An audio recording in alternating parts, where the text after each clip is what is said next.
Yo, yo, yo, what is going on, everybody? Welcome to episode 7 of the Tactical Roundtable. I believe it's episode 7. But we're going to be talking about all of the new information surrounding Operation Motherland that we got today. We got a brand new trailer, which you guys are currently seeing on screen. We got a news article that went down through a lot of stuff, as well as we got some official screenshots that were supposed to be published and a few screenshots that were not supposed to be published. But we're going to be going down through all the details. And for those of you in chat that want to ask questions for G as well as Penguin Overlord is here with us tonight as well. And I will answer anything that I'm allowed to answer without breaking NDA. But yeah, let's start things off with introductions. The man, the myth, the legend himself, G Money Mozart, was grinding hard today on YouTube. Welcome, sir. Yes, sir. Thank you very much. What's going on, everybody? And also, we have the other legend himself. He tunes in with the live stream and stuff. He plays Ghost Recon as well as Diablo and stuff on his YouTube channel. Penguin Overlord. Hey, what's up, guys? Thanks for having me, A Squad. Appreciate it, buddy. So, first things first, let's just dive right into it. So, they released the new trailer and they showed quite a bit. First thoughts from the trailer. G, I guess we'll start with you and then Penguin, and then I'll kind of give some thoughts on it, and then we'll kind of go in to see what the chat thinks about it. So, what did you think? G, what did you think of the trailer? Was it more than Uh, you thought it was going to be? Was it less? Excited? Disappointed? all right, so I think it's right on par with knowing that we weren't going to get Moa Island. And if anyone has had their ear to what the community has been requesting on the forums, on Reddit, I think they're right on point with where they should have gone, which is basically this Wildlands slash Fallen Ghosts type of gameplay, type of design that they went for. And I think it's going to make a lot of people happy. I think things like grinding to 99 minus the headache that was Wildlands with tier mode being really unplayable when you got to those lower levels. I think people are going to have a fun time being able to kind of get back in game. They'll be able to unlock things while going through that process. They'll be able to upgrade this active camo that's now going to be in game. And I think overall, with the systems that they built, with this drone swarm and these the rebels and the ability to lessen reinforcements, I think people are going to have a good time with how these mechanics work and just overall playing this as a free DLC. Agreed. I think that's the thing too. A lot of people didn't realize. I had a bunch of people in my comment section today saying, like, wait, this is free? Ubisoft, Ghost Recon, they're not charging us for this. Like Yep. some of the other DLCs that people were like, yo, this really isn't that big of a DLC and they're making us pay for it. Well, Operation Motherland is the biggest DLC that Breakpoint has seen ever since the launch of the game, and it is free. Yes, there's probably going to be some things in the store that you're going to be able to buy with real money. It does seem to be that there's quite a few items that's actually in Maria's shop that you can just buy with in-game credits by just playing the game. So I think they're definitely taking little baby steps in the right direction with not trying to over monetize it, being that it's over 2 years old and the player base is quite small. Um, and there's definitely huge steps in other places that we're going to talk about here in the stream. So, Penguin, what did you think of the trailer that they showed So, today? so I really wasn't expecting a whole lot out of Operation Motherland. I was assuming it would just be kind of something like, Deep State or Red Patriot in terms of like mission content and stuff like that. I really wasn't expecting a whole ton because I figured that Ubisoft is winding down. They're focusing on other intellectual properties, other games, and I didn't think we would get something of this size. Overall, I'm excited for the gameplay. I'm not thrilled about the story, which we can get into, but overall, I think I'm gonna have a lot of fun with this. Just exploring all this different the gameplay options with the optic camo, with new enemy archetypes. I think I'm gonna have a blast playing it. And what this really does, I think for me, is that it gives the game longevity. It gives me a reason to come back and play it, even though this game is 2 years old. And I can already tell this is going to be something that I'm going to play for more than, like, say, a week and then just forget and move on to other games. Yeah, I think too, and I don't know. I with the one thing that they did say, I think in the trailer here that was talking about new convoys that are coming. I honestly feel like I think that would be a way that they could really kind of like amp up, sort of like, and hear me out here, everybody in the chat, because you guys are gonna start freaking out when I say this. But like the monetization, like with scale credits. So for instance, they have these new convoys that came in. Man, that would be cool if you got like if you took down like an elite convoy or something that had like maybe like 4 or 5 escort vehicles or something and a bunch of the Bodaks or something that maybe you'd get like 5, 10, 15,000 skull credits or something from a convoy. That would definitely make people chase those convoys a lot more than they currently do because I still don't think you get anything but except like weapon Yeah, you parts don't and get elite weapon much. parts and stuff like with Wildlands there was you got the resources which you use to upgrade your character, you know, so there was definitely a reason to go after the convoys until you were max rank and had everything unlocked and all that stuff, but I feel like that's definitely something that maybe they could explore into um, with that. But now let's see. What was one of the first things that they talked about in the trailer? So we have the return of the Bodaks, which up until the trailer launched, we really didn't know. They were kind of teasing it as just the Russian faction. And we do have the return of the Bodaks in a much greater force this time around with Red Patriot DLC. I think it was just like a couple of commanders or lieutenants. There really wasn't any troops or anything like that. A lot of it was still Sentinel, but now we have 5 new archetypes. It seems to be that the majority of the island is going to be overrun by this entire new faction. We're going to see a lot more soldiers on the ground, in bases, in the wild. And what do you, gee, let's start with you. So when it comes to the new enemies, do you think it's cheesy because it's kind of similar to the Fallen Ghost DLC, or do you like it? A breath of fresh air with some of these new enemies and stuff. I think at first it'll feel really good because I think Sentinel was so bland. I think if people remember at first Sentinel had kind of like khakis on and that was bad enough, but then Ubisoft Yeah, decided to give them all jeans. So it seems like Ubisoft didn't really know how to update Sentinel in a way that made them feel immersive in a way.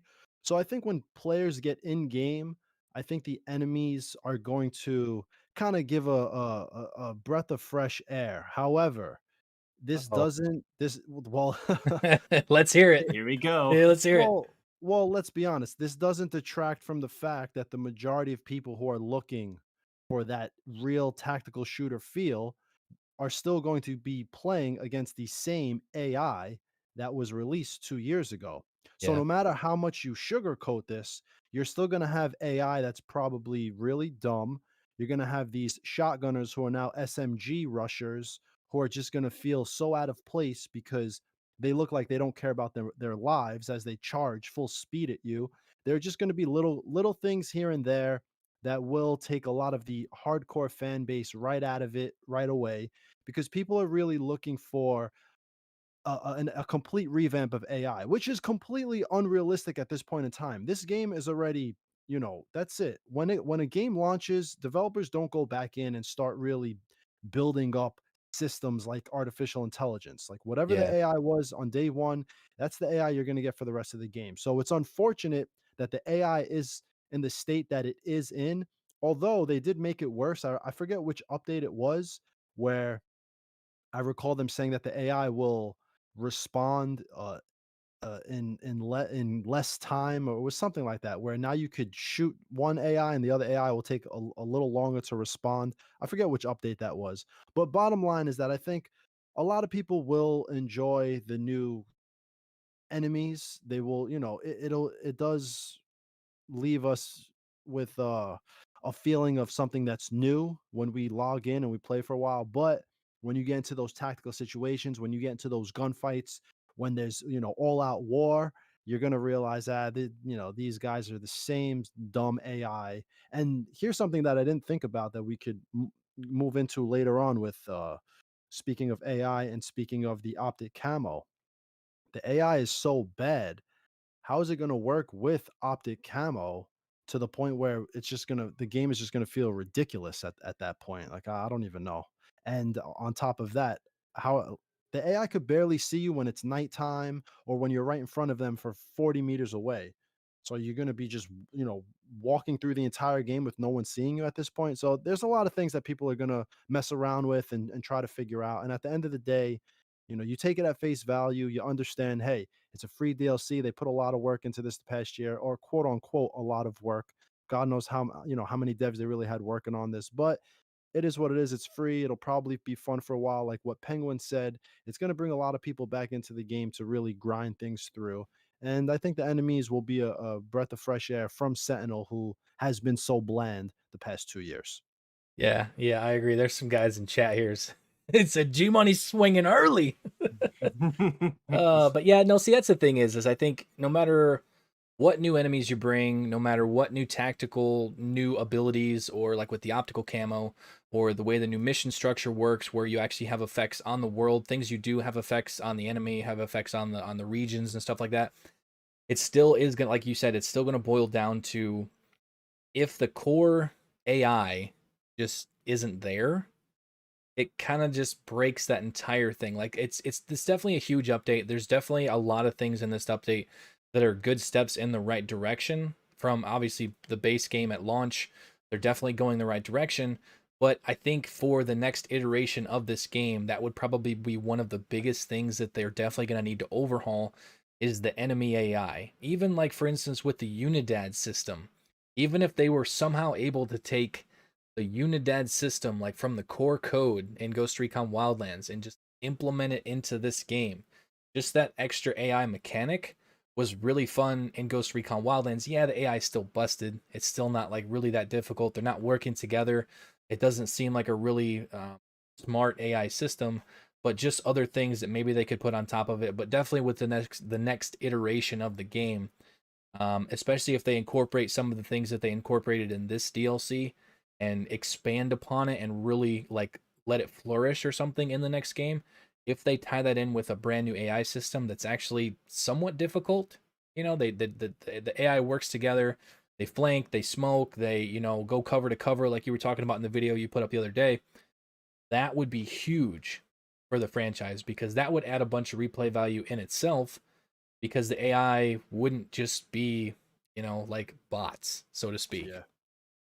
So real quick, we're gonna jump over to the super chat. Savan Soars says, "Do you guys think Fury, Vasily, and Fixit will have more of a presence in this new update?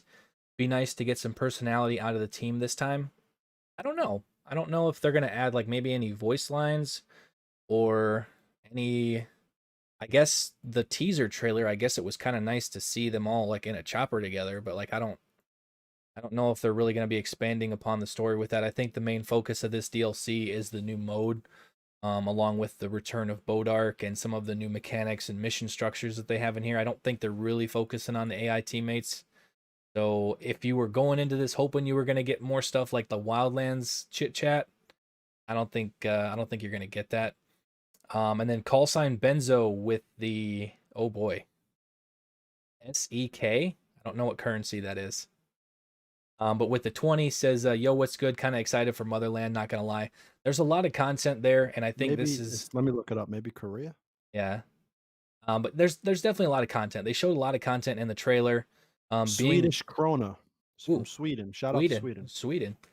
Um, but yeah, especially being the fact that the last update we got was the teammate experience.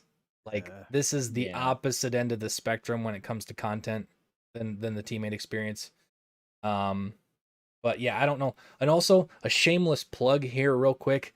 Anybody in chat, if you guys see anybody with the badge icon next to the name, those are channel members. Feel free to check it out. It will be the top link down below in the description. You can become a channel member. You get access to emotes as well as the badge next to your name in chat as well as in the comment sections of the video. Shameless plug.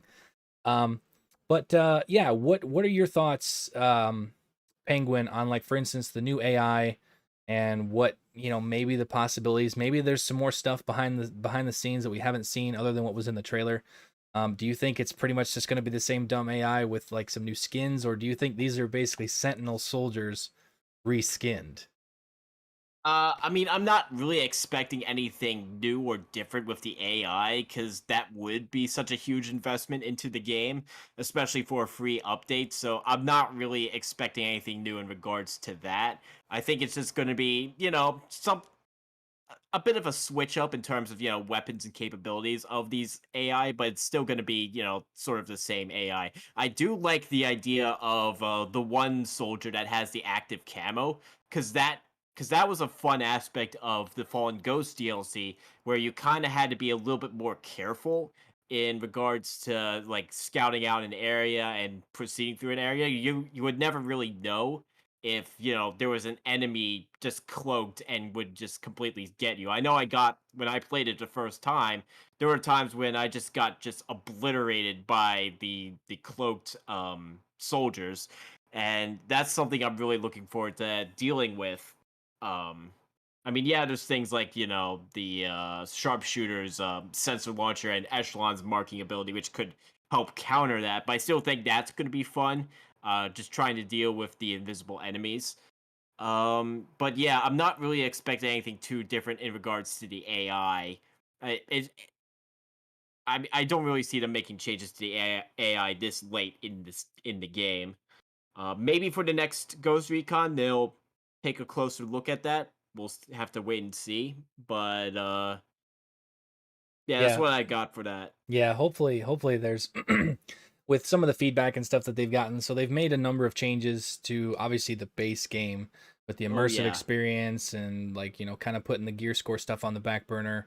And obviously with this DLC, you got the new mission structure. So like there's actual effects that the missions do on the world. Sort of. I almost feel like the next step would be one of two things. So improving the AI teammate commands, like we've yep. all wanted. Like give Oh us yeah, the fact that the teammate experience, the one thing that they said is you don't have to micromanage your AI teammates. It's like, well, wait, that's what I want to do. I want to be full, in full control. I think that combined with like a new AI system or at least a smarter AI system, and they definitely are taking steps in the right direction. So back over to the super chats with Kingman Lau with the $4.99 super chat says, do you think that there will be briefings from Wildlands into Motherland? Um, I don't know exactly what you mean by that. Like if like story aspects from Wildlands in Motherland. I mean, it's well, I guess sort possible. of.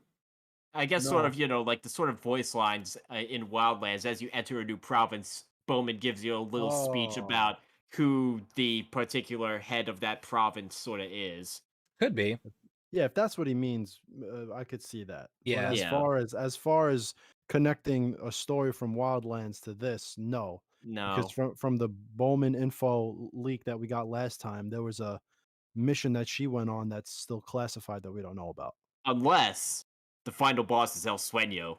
Unless the final boss is Plot Karen twist. Bowman. He Plot was twist. Yeah, playing the say long game this whole the time. whole time he secretly The got in whole bed with time, Bodark and he's a Bodark lieutenant now. Sueño is behind it all. Yeah, imagine the plot twist if it was like Sueño or Kieran Oh Bowman. my I god, don't I people don't would think it flip. I don't It think would. it would be, but like No, yeah, that would it be wouldn't be, but it'd be hilarious if they did that. yeah. But It, I think with that though, like you're saying with like the voice stuff, mhm. imagine so this new Bodark faction is Russian. If I hear them talking like Sentinel English, I'm gonna Yeah, lose my shit. yeah, that would not work out. Like that's gonna be so immersive breaking if it's like the same voice lines as Sentinel. Like they just No, like that would be dumb. yeah. Hopefully they don't do that. Hopefully they don't do Yeah. that. Scrolling back up here, Stabby McStabs with the $5 super chat says, "Yo, members united." He also, I think, at the start of the stream, had a 7-month resub as a channel member. So Shout out to Ooh. he Stabby. unlocked the diamond I don't know what emote, I guess, or the badge, the diamond badge. Nice. Um so let's see. We talked about the AI. Let's move on to what would be the next thing that I guess maybe the progression as well as the We well, we've kind of already touched on well, the optical camo. we could talk about the conquest mode Oh, itself. true. True. I think I have a map of that I could probably pull up. Uh, I'd have to look for it. but Um basically, we have now. I think I'm right, unless I miscounted. It's 11 now new provinces, all created from the old provinces. And does I'm not sure if each province has its own lieutenant or if a few of them combined into one will have one lieutenant. I I'm not I sure. thought they said something in the trailer that it was maybe not. I'd have to go back and look. Maybe it was in the article. But and There was then just it and wasn't it then wasn't one per region, I think. I think it okay, was No. something else. yeah, it So might be one per few, and you have to really find out where this one lieutenant is by utilizing these new intel systems, which is really just probably very reminiscent of to what we experienced in Wildlands. And I guess we can really go into what we're going to expect with these new quote unquote game mechanics with the swarm, the rebel mechanic, and the bad guy mechanic. What are they called? The drone surveillance that you could deactivate, the enemy Hmm. presence that you could reduce, and the outcast presence that you could increase. Yes. I hope it's more than that. If that's all it is, then oh shit. Uh, but that's the Well, it's thing with the drone thing. Didn't I'd have to like go to the trailer because the trailer's playing in the background. I'd have to go to that exact spot. But didn't it show the swarm in Yeah. that little yeah, spot? yeah. So like, So I'm assuming drone surveillance. Wait, so did they mess up? Do they mean Azrael drones, but they showed the drone swarm? Because what I originally assumed was that I remember back, I believe during the beta, they Hmm. used the drone swarm to basically lock you out of certain areas. Like, right? oh, Yep. you can't come here yet, so go back. I remember trying to fight the drone swarm, like, what the hell is this? And then I realized, oh, this is just a death mechanic to keep me out of here. But I'm assuming that's what they mean, where you can't move into this area unless you disable this drone surveillance, and then you could kind of move in. And at that point, if you feel like there are too many enemies, you can do something to reduce uh uh enemy what is it, QRF. Yeah. Like Yeah, reinforcements, kind of, so to yeah, speak. caught Yeah. a brain fart there. QRF. There's got to be a way, even though QRF is so bad in the game as it is, I guess there's a way now to reduce QRF, and then there'll be a way to increase rebel presence. So you can kind of balance what's going on in these provinces according to what type of help you may need. So these mechanics are this isn't even really, I guess, can we say this is taken from Wildlands? This seems new. And it seems like they're pushing forward with ways where you could kind of engage with the actual game world. So that's really cool. What do you guys think Are about you how are you these mechanics are being you're talking utilized? about like the new mission thing, the new mission structure? No, Like, well, in the trailer, right? So basically it's like if you want to deactivate drone there we surveillance, go. I got it pulled up. you're going to have a way to do that. If you Hmm. want to reduce enemy presence, you're going to have a way to do that. If you want to increase the outcast presence, you're going to have a way to do that. So messing around with these types of mechanics, however they plan to do it, whether it's like if you free certain rebels, now there are more rebels in this area, or if you have to eliminate a certain area to eliminate QRF, you can do that. This is going to be an interesting mechanic to play around with while we're in game, because it's actually going to change the landscape of what we see when we're encountering these missions. Yeah, and this I got it pulled up right here. When they talk about it, they don't actually have like a tile next to it like they do with the increased and resist, like the presence of the outcasts and stuff. But it says here, this is where you're talking about like the drone surveillance, and it does. It shows the drone swarm up above. So I feel like that's what they're talking about. Like you might have to deactivate the drone swarm, but it's like I don't know how that Well, exactly would work because the drone swarm was like a major thing for the whole island that wouldn't let you off the island. Did something change ugh. and now the drone swarm has taken like is present in some regions or Maybe they've gained control of it by some function that we don't know, because the story doesn't make sense anyway. So Yes. Yes. right, let's just assume that Bodark has control of the drone swarm and are utilizing it to lock down certain areas of the island that they're trying to control. That's all we could assume at this point. and Yeah. with that being said, I do want to bring something up because somebody said something in the comment section about that in the video that I put up today talking about, like, well, what happened to Nomad? So I think the reason the way it is, so like we had the main game, had all the DLCs, we never technically got off the island, and then now we have Operation Motherland that's supposed to take place a few months after those events, and somehow we got off the island. I feel like this is very similar to how Wildlands was with the Fallen Ghost DLC, because we were in the middle of playing Wildlands, we're still there, we're trying to take down the drug cartel, blah blah blah, and then we got a DLC that drops where we're coming back to Bolivia to take down this new faction that took over. Well, It's the same sort of. scenario. Yeah, but it's like I think the reason behind them sort of saying Motherland takes place three months after or whatever it is the fact that if Nomad technically got off the island in our game, while you're playing it after that event happens, why are you still there? So Well, I in feel like Ghost they left it open-ended so that you could obviously just get on every day, play the game, and you're still on the island. If at some point you actually got off the island, it wouldn't make sense that you're still there in the game, maybe from a story aspect.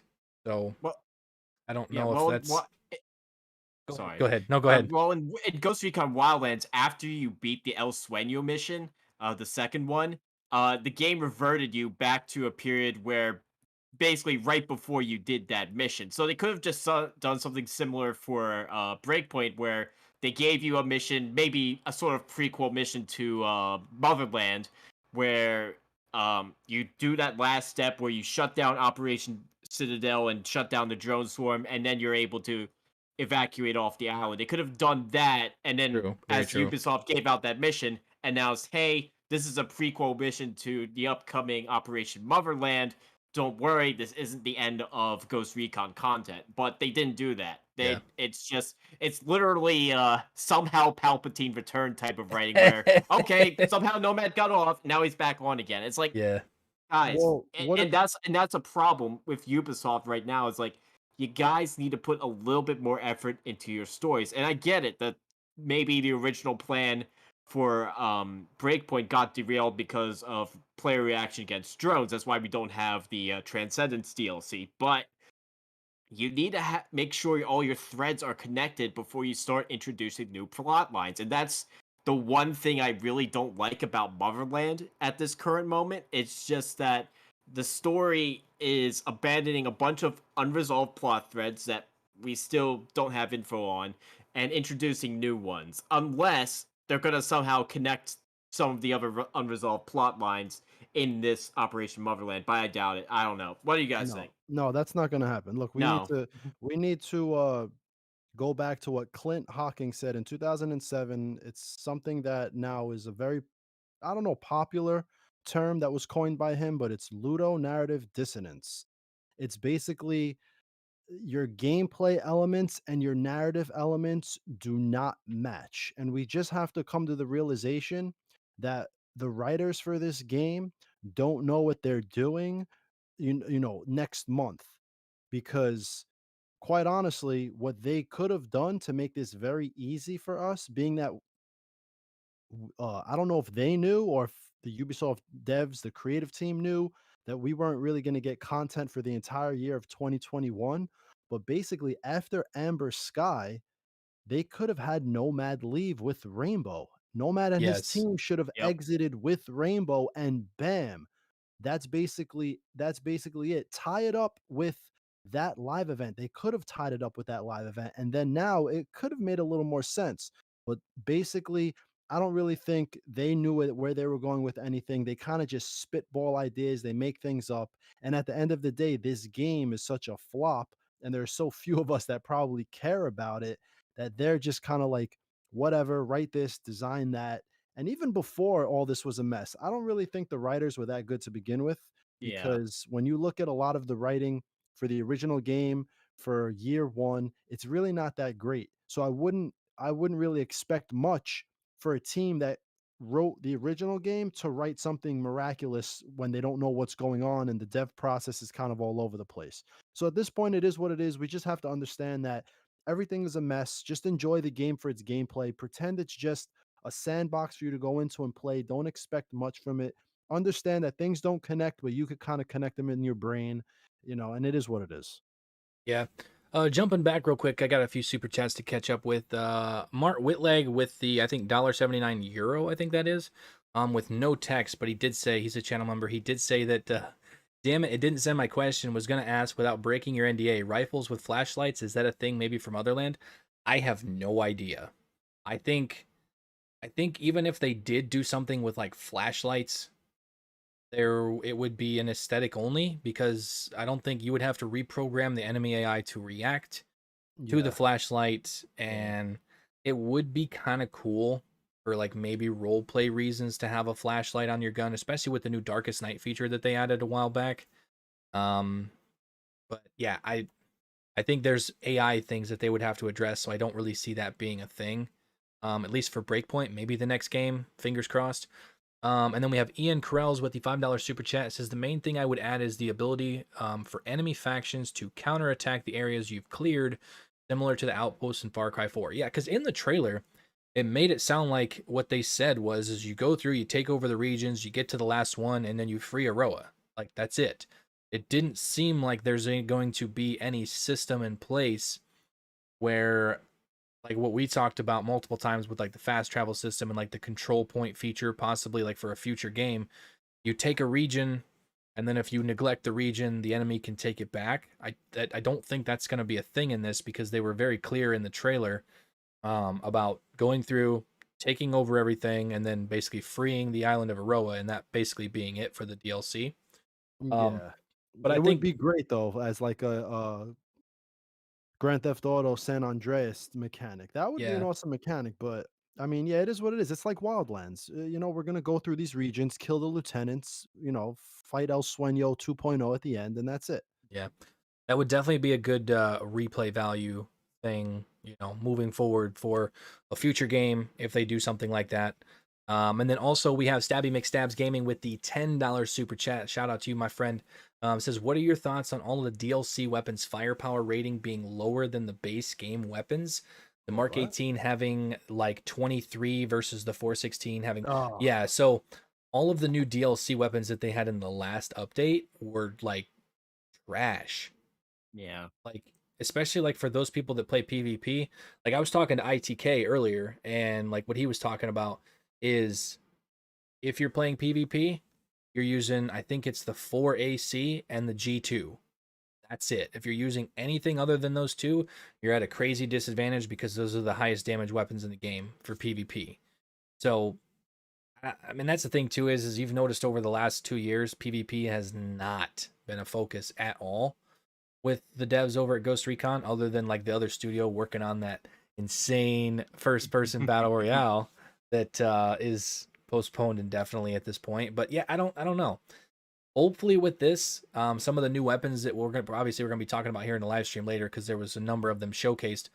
Hopefully they're not, hopefully they're not trash. Hopefully like they actually compete, because the Mark 18, that was probably one of the biggest disappointments, because that thing was just shooting BBs.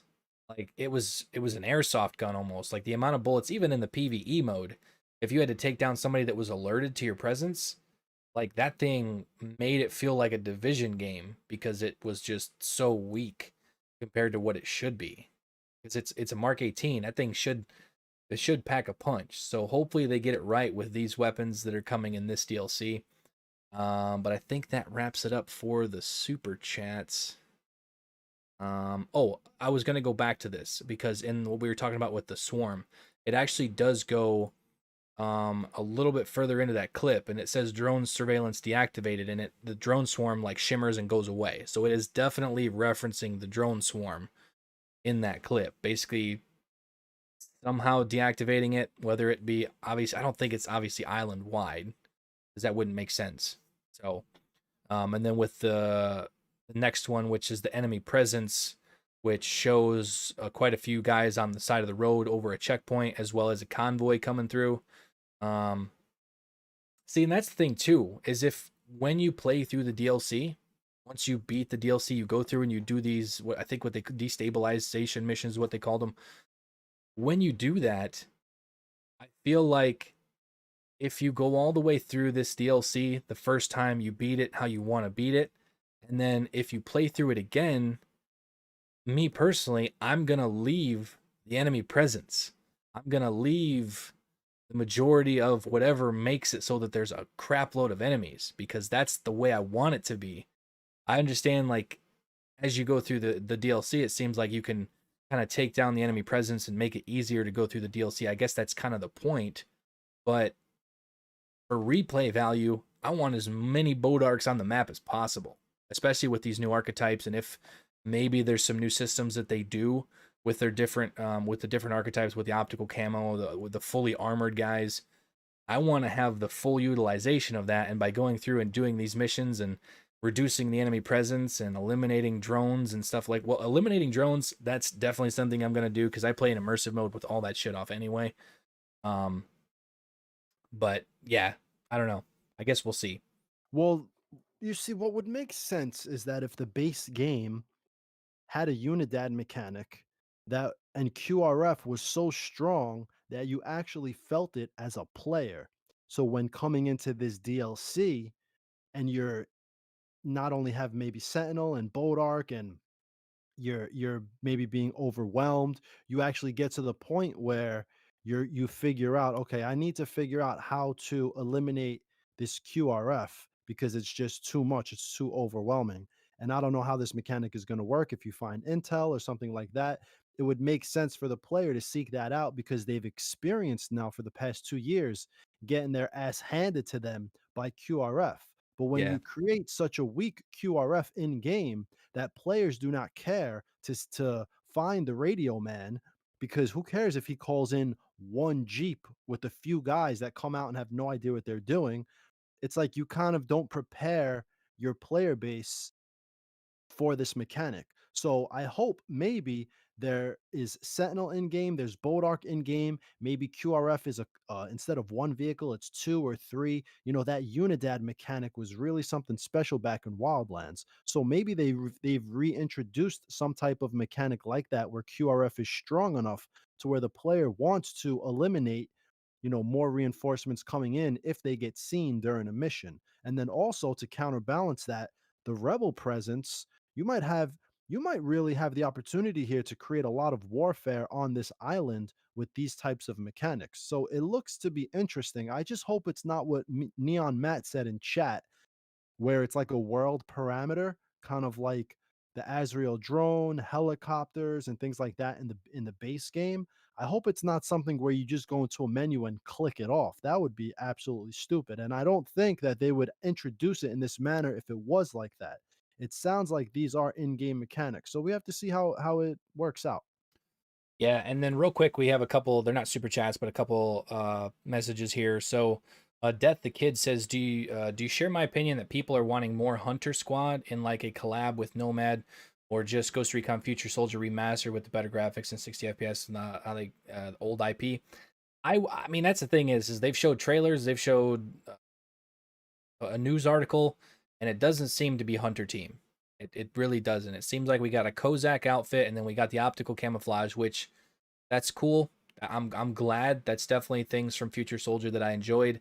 But man, you guys know that have been following my channel for this amount of time that the grin that would be on my face if I heard comms from Hunter Team or something pop up in a trailer or something, just even I don't know, but it doesn't seem like Hunter Team's going to be there unless they like have a crazy surprise with all of the stuff they showcased today in the trailer and then the news article. I don't see that being a thing. I would like for it to be a thing, but I just don't think that's going to happen in this DLC.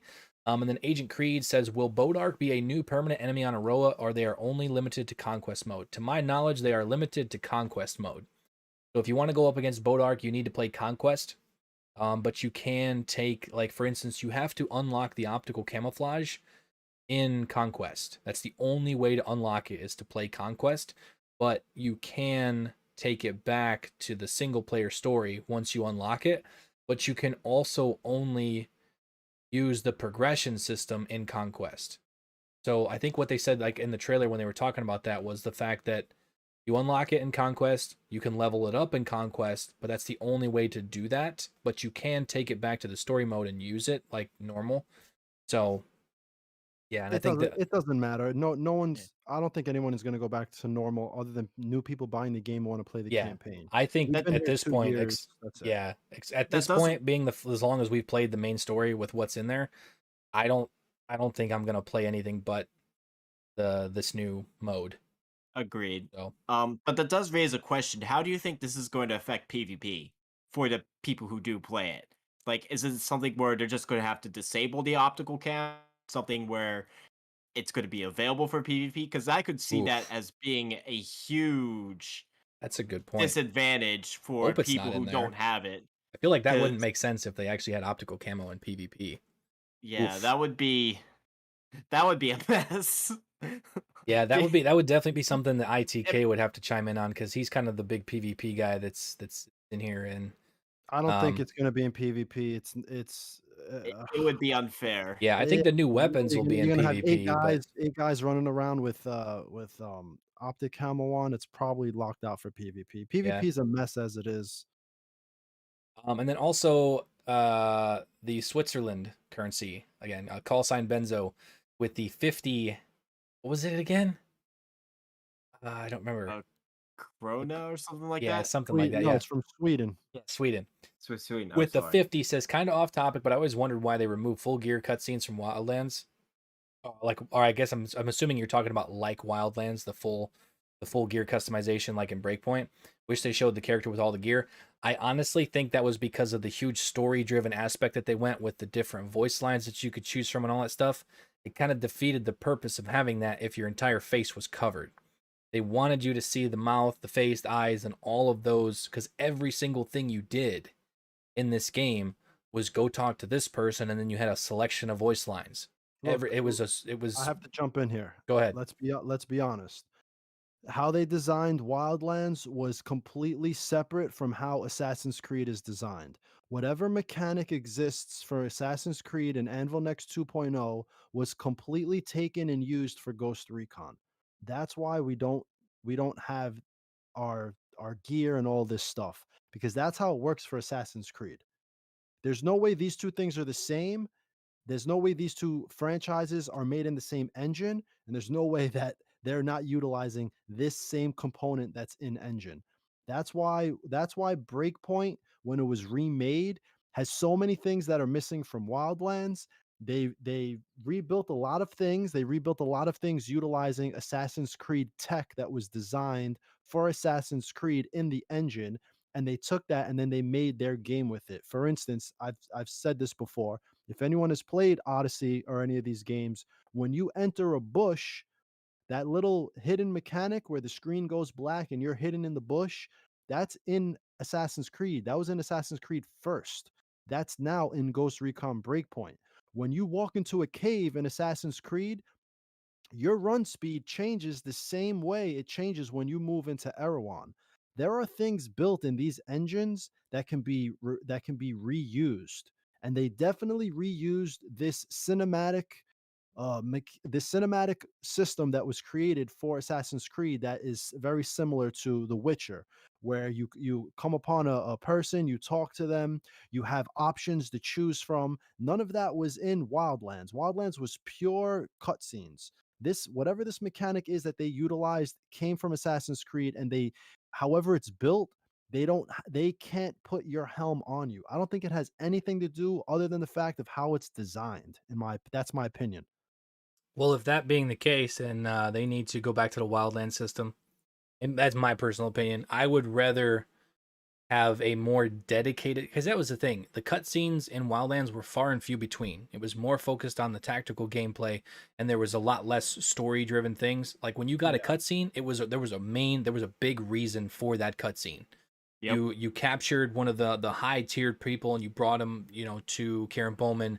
They do a little interrogation thing. Same thing with like Sam Fisher missions, the Rainbow Six missions, the Future Soldier missions with Scott Mitchell. Like when there was an actual, like you could go talk to them if they weren't like in like the cabin, like Karen Bowman's little cabin that you would take people to. But like for instance, the Scott Mitchell mission wasn't a cutscene. You would just kind of go and talk to him, but then it would activate a cutscene, I guess. But they were, I guess, more personal, I guess. I don't know how to put it. Like it was meant to be a cutscene. It wasn't meant to be this full-on blown conversation where you got 30 different voice lines to choose from Yeah, and a this bunch of dialogue. RPG Right, BS. a bunch of dialogue that really doesn't mean anything. Because I know the biggest thing with that, it was during the Sam Fisher DLC, one of the missions where you had to go and meet Sam Fisher after a certain time at night. I Mhm. got there like 5 minutes early and I walked in and it sort of activated a cutscene. I'm like, okay, cool. This is it. This is the mission. And all it was a bunch of dialogue that most people wouldn't have really cared about. It was just like, how'd you get to the island? What are you doing here? How can you sneak around? Blah, blah, blah. And I'm like, okay, what?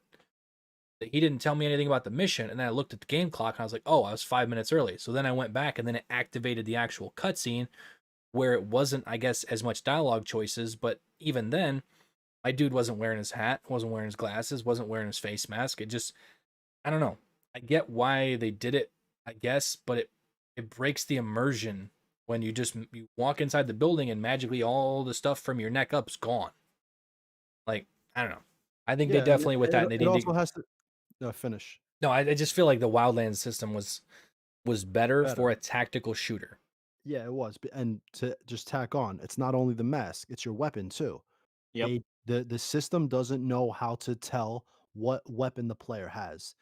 This is a system that's already pre-built. Nobody's going in and recoding any of this shit to figure out what the player has here, what the player has there. There's just certain things that aren't going to work, and they're not going in to fix it unless they rebuild something from the ground up. That's what I think. Real quick too, there was one up here from Vondar. He says, a take on what we were just saying, as the player weakens provinces, it would be cool if the remaining provinces got reinforced. So there's heavy enemy presence in response to you starting to take over regions on the island. That would be cool. I think that would definitely make the end game of the DLC a lot harder. But I guess we'll see. Maybe that's something that they do. Maybe it's not. And then we got a $4.99 super chat from Kingman Lao. Says Bodark wants to kill the ghost since Future Soldier. I'm curious with Motherland's release, what will be the fate of Ghost Recon? I don't know, because technically this is as far on as the time, as far on into the timeline of Ghost Recon as we've been since it's 2025. Other than, I think, Tom Clancy's End War, which I think isn't that an alternate reality. I Yeah. don't think that's canon, like, to the story. So at this point, this takes place after Future Soldier, by about a year. So we really don't know, I guess, what comes next at that point. Yeah. And There's I also Ghost Recon Phantoms, but I don't know true, if that's canon anymore because yeah, that game got canceled, yeah, eh, that's or that's the what servers were shut down. yeah, that's what ITK I think put up a tweet on Twitter talking about that. He's like, if the whole frontline debacle, like, this is what Ghost Recon should have announced, and it was like a free to play, like on consoles, on PC, the whole nine yards, like a new Phantoms. Yeah, and But that's not to derail this conversation about Frontline, but that's the thing that didn't make sense to me about the whole announcement of Frontline because they already did the free to play multiplayer thing funded by microtransactions before with Phantoms, and that game doesn't exist anymore. So I don't know, what are they thinking It might doing have this been ahead of all its over time, again? Phantoms, I think it though. was ahead of its It could have time, and it been. was locked to just PC Yeah. at a time like where I think if that would have been released on consoles. But that's the thing. Back then, free to play didn't exist on consoles. That wasn't a thing. So, but I kind of want to go backtrack here a little bit when we were talking about like the QRF and the reinforcements and stuff like that. To the tactician. So let me fast forward it here just a little bit. So the tactician, they said in there that it's a new enemy archetype, which I don't think he's armored. He is wearing like a face shield. But I don't know if that's armored face shield or I that's don't just think for it is. aesthetics. But Well, we have that anyway. That's in game already. yeah, but it basically said that, like, if you don't, like, for instance, I get like with the Sentinel caller that like calls for reinforcements, if Yeah. it's the exact same thing, because when the Sentinel guy calls for backup, I mean, I've never, like, I can't even remember in recent times when I'm playing that I didn't just immediately take him out so the call doesn't go through. Hmm. How much reinforcements comes when it actually goes through? Do you Yeah, know? it's It's like a one vehicle. car. One It's car? one, yeah, one So, car. man, I That's hope what I it's. was saying before. If But you they know, made it seem like that was a very important part of when they explained the tactician. Like, I feel like so they, maybe QRF will be more than one car in this mode, yeah, Maybe that would be which a will make welcome sense. development. Yeah, right. It'll make sense at that point because then disabling QRF or reinforcements or however it's going to work will actually be something that the player might want to do yeah, rather than just ignore it. yeah. Imagine, fingers crossed, like, send down from the game dev gods or whatever. Imagine that he keeps calling for reinforcements until you take him out. That that would be I don't think. insane. I think that would be like borderline Unidad mechanic. I Yeah, guess for in a real. way. I think we're reaching too far with that one. Um, So, real quick, I had a question in chat from Texas Spartan. okay. So if you want to jump into it now, if you want to wait, he wants to know how viable it will be or if it will actually be cosmetic with the uh, optic camo. He's interested to see how often it'll pop up.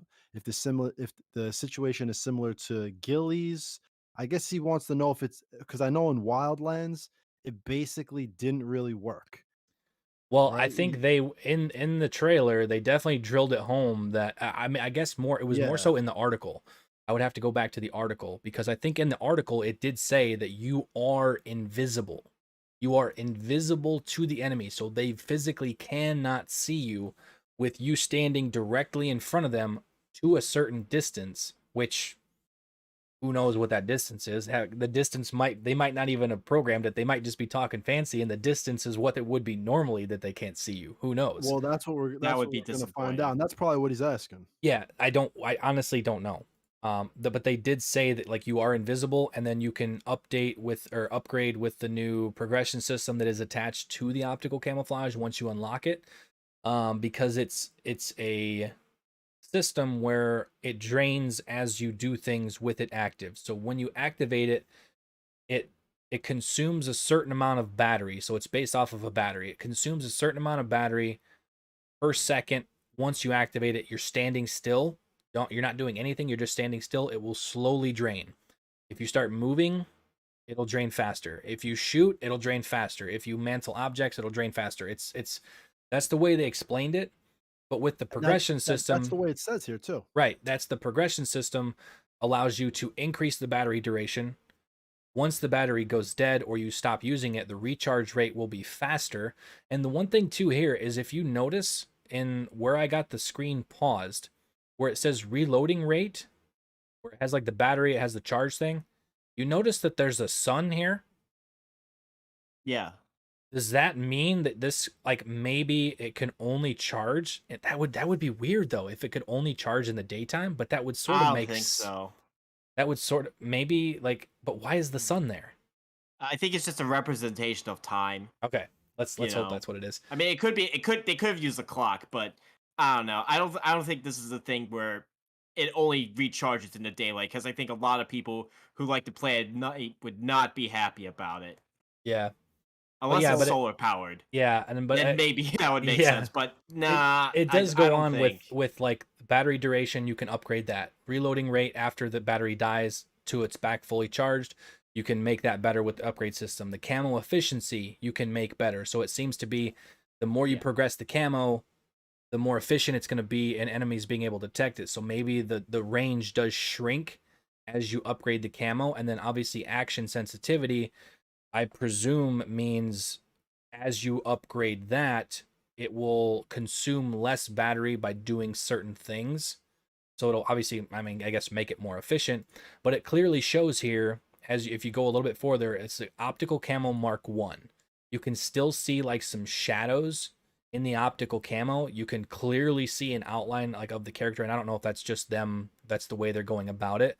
But then as you go forward, you go to Mark 2, the shadows inside of the character get harder to see. It's a lot more of a translucent silhouette when it goes to Mark 2.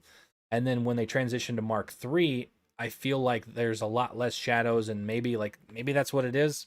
Obviously, if you get it all the way up to Mark 3, I don't think it's going to be to the point of like Future Soldier.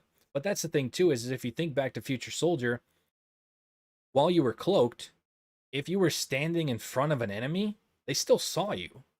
Like that As little they should. detection gauge, they still saw you because it wasn't like I mean it's still kind of like the Predator suit from the movies because you're not invisible.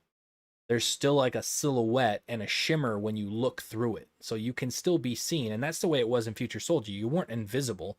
You couldn't walk straight up to an enemy looking at you and not be detected. That's not how it worked. So as long as they make it so that it actually has a purpose with it being a recharge system, I feel like it has to have a purpose because otherwise there's no point for it being different than the Wildlands one where it was strictly cosmetic and it had absolutely no it was just for looks. It didn't have any effect on anything. If anything, a lot of people said if anything it made it worse. It made it feel like you had a false sense of security so you got detected more often while you were wearing it. So I guess we'll see. They didn't really elaborate on it too much here, but you can see in the next clip here there's a heavy that they are clearly walking right in front of, which if that was Wildlands, you would be detected like instantly. But they walk over to the side and basically walk right past the heavy. So I don't know if that's like Mark III that you can do that. You can get within maybe like 10 or 15 feet and they still don't see you, which if that's the case, then it works. To answer his question after an elaborate explanation, if that's the case, if you can get within 10 or 15 feet of an enemy and them not see you, it works. Hopefully that's the way that it works. So I Yeah, guess so answering Texas Spartan, it's probably not going to be as bad like Wildlands, where it was basically just a cosmetic and eye candy for the player. This is actually a mechanic that they built out, something for you to upgrade and something that will actually change in-game mechanics, like if the AI can determine if they see you or not. So yeah. yeah, I think it's gonna actually be really cool for those who want an actual optic camo system. You have it. This is way better than what Wildlands provided. Yeah. And the Real, great thing I'm sorry. no, go And ahead, the go ahead, go great ahead. thing about this optic camo system is that it's not tied to a class. So you could play any class you want and still be able to use it, which Echelon and Panther are going to be so broken. It's going to be fun Well, combined actually, with optic camo. dude, imagine Pathfinder. You're just sitting in the middle of the base and you're just dropping bombs on people. They have no idea where you are. It's like I'll just cloak here and drop a bomb in this guy's head. Yeah. That's I, going to be I fun. do agree with that. I am glad that it's not tied to a class because then that would really force someone's playstyle Yeah, to dude, use have to this be brand forced new into it. feature that has a full, yeah, they definitely made the right choice in not tying it to a class. Real quick, couple super chats. We have Morad Mansouri with the, this up again, different currencies. I need to learn my currencies. $1.99 says in Wildlands, you still see the ACR in the cutscenes. Yeah, you see everything in the cutscenes in Wildlands, which that's why the cutscenes were like really good in Wildlands. I feel like I could care less to go back and watch any cutscenes in Breakpoint because I know Yeah. the second the cutscene starts, my dude looks super bland compared to how I actually have him kitted out because half the stuff he's wearing is Murad, gone. that's the Euro. Murad Manzuri. What's up, bro? Shout out Euro. to Okay. you. Yeah, that's the Euro. And then Stabby McStabs with another $5 super chat says, how legit would this be? Hear me out. The tactician calls reinforcements, and from here, you get the Unidan mechanic. Mm. Yeah, We can well, dream. maybe it'll feel like that. Maybe it will. We'll see, I guess. That would be a step in the right direction because I know there's been mad people that were calling for like a Unidad style mechanic, myself included. Because like when you got bored in Wildlands and you're just like, man, I just want to screw around. You get Unidad after you and you see how long you can last. Like, especially when you got it up to what was like 4 stars or whatever it was when you had the rocket attack helicopters coming after you, and especially if you were playing it on a difficulty where you weren't like a bullet sponge, that was fun. That definitely added some another level of playstyle to the game. So, all right, what do we talk about next? I know we're miss. Oh, the new content, the new weapons and stuff.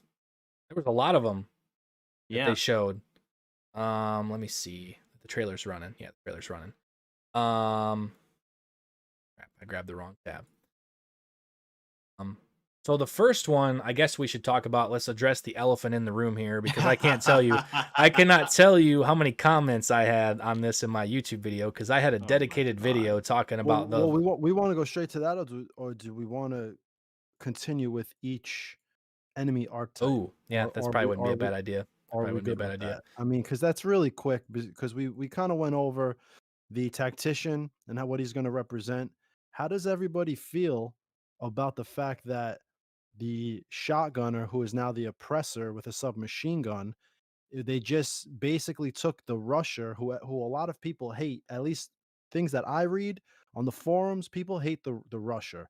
It makes it seem like the guy has, no care in the world for his life. He just rushes straight at you with a shotgun. But now it's kind of like an armored rusher. Are we going to accept this enemy archetype? We have the Dreadnought, which is just a rocket launcher. So, I mean, this is basically just like all the other guys who are out there at rocket launchers.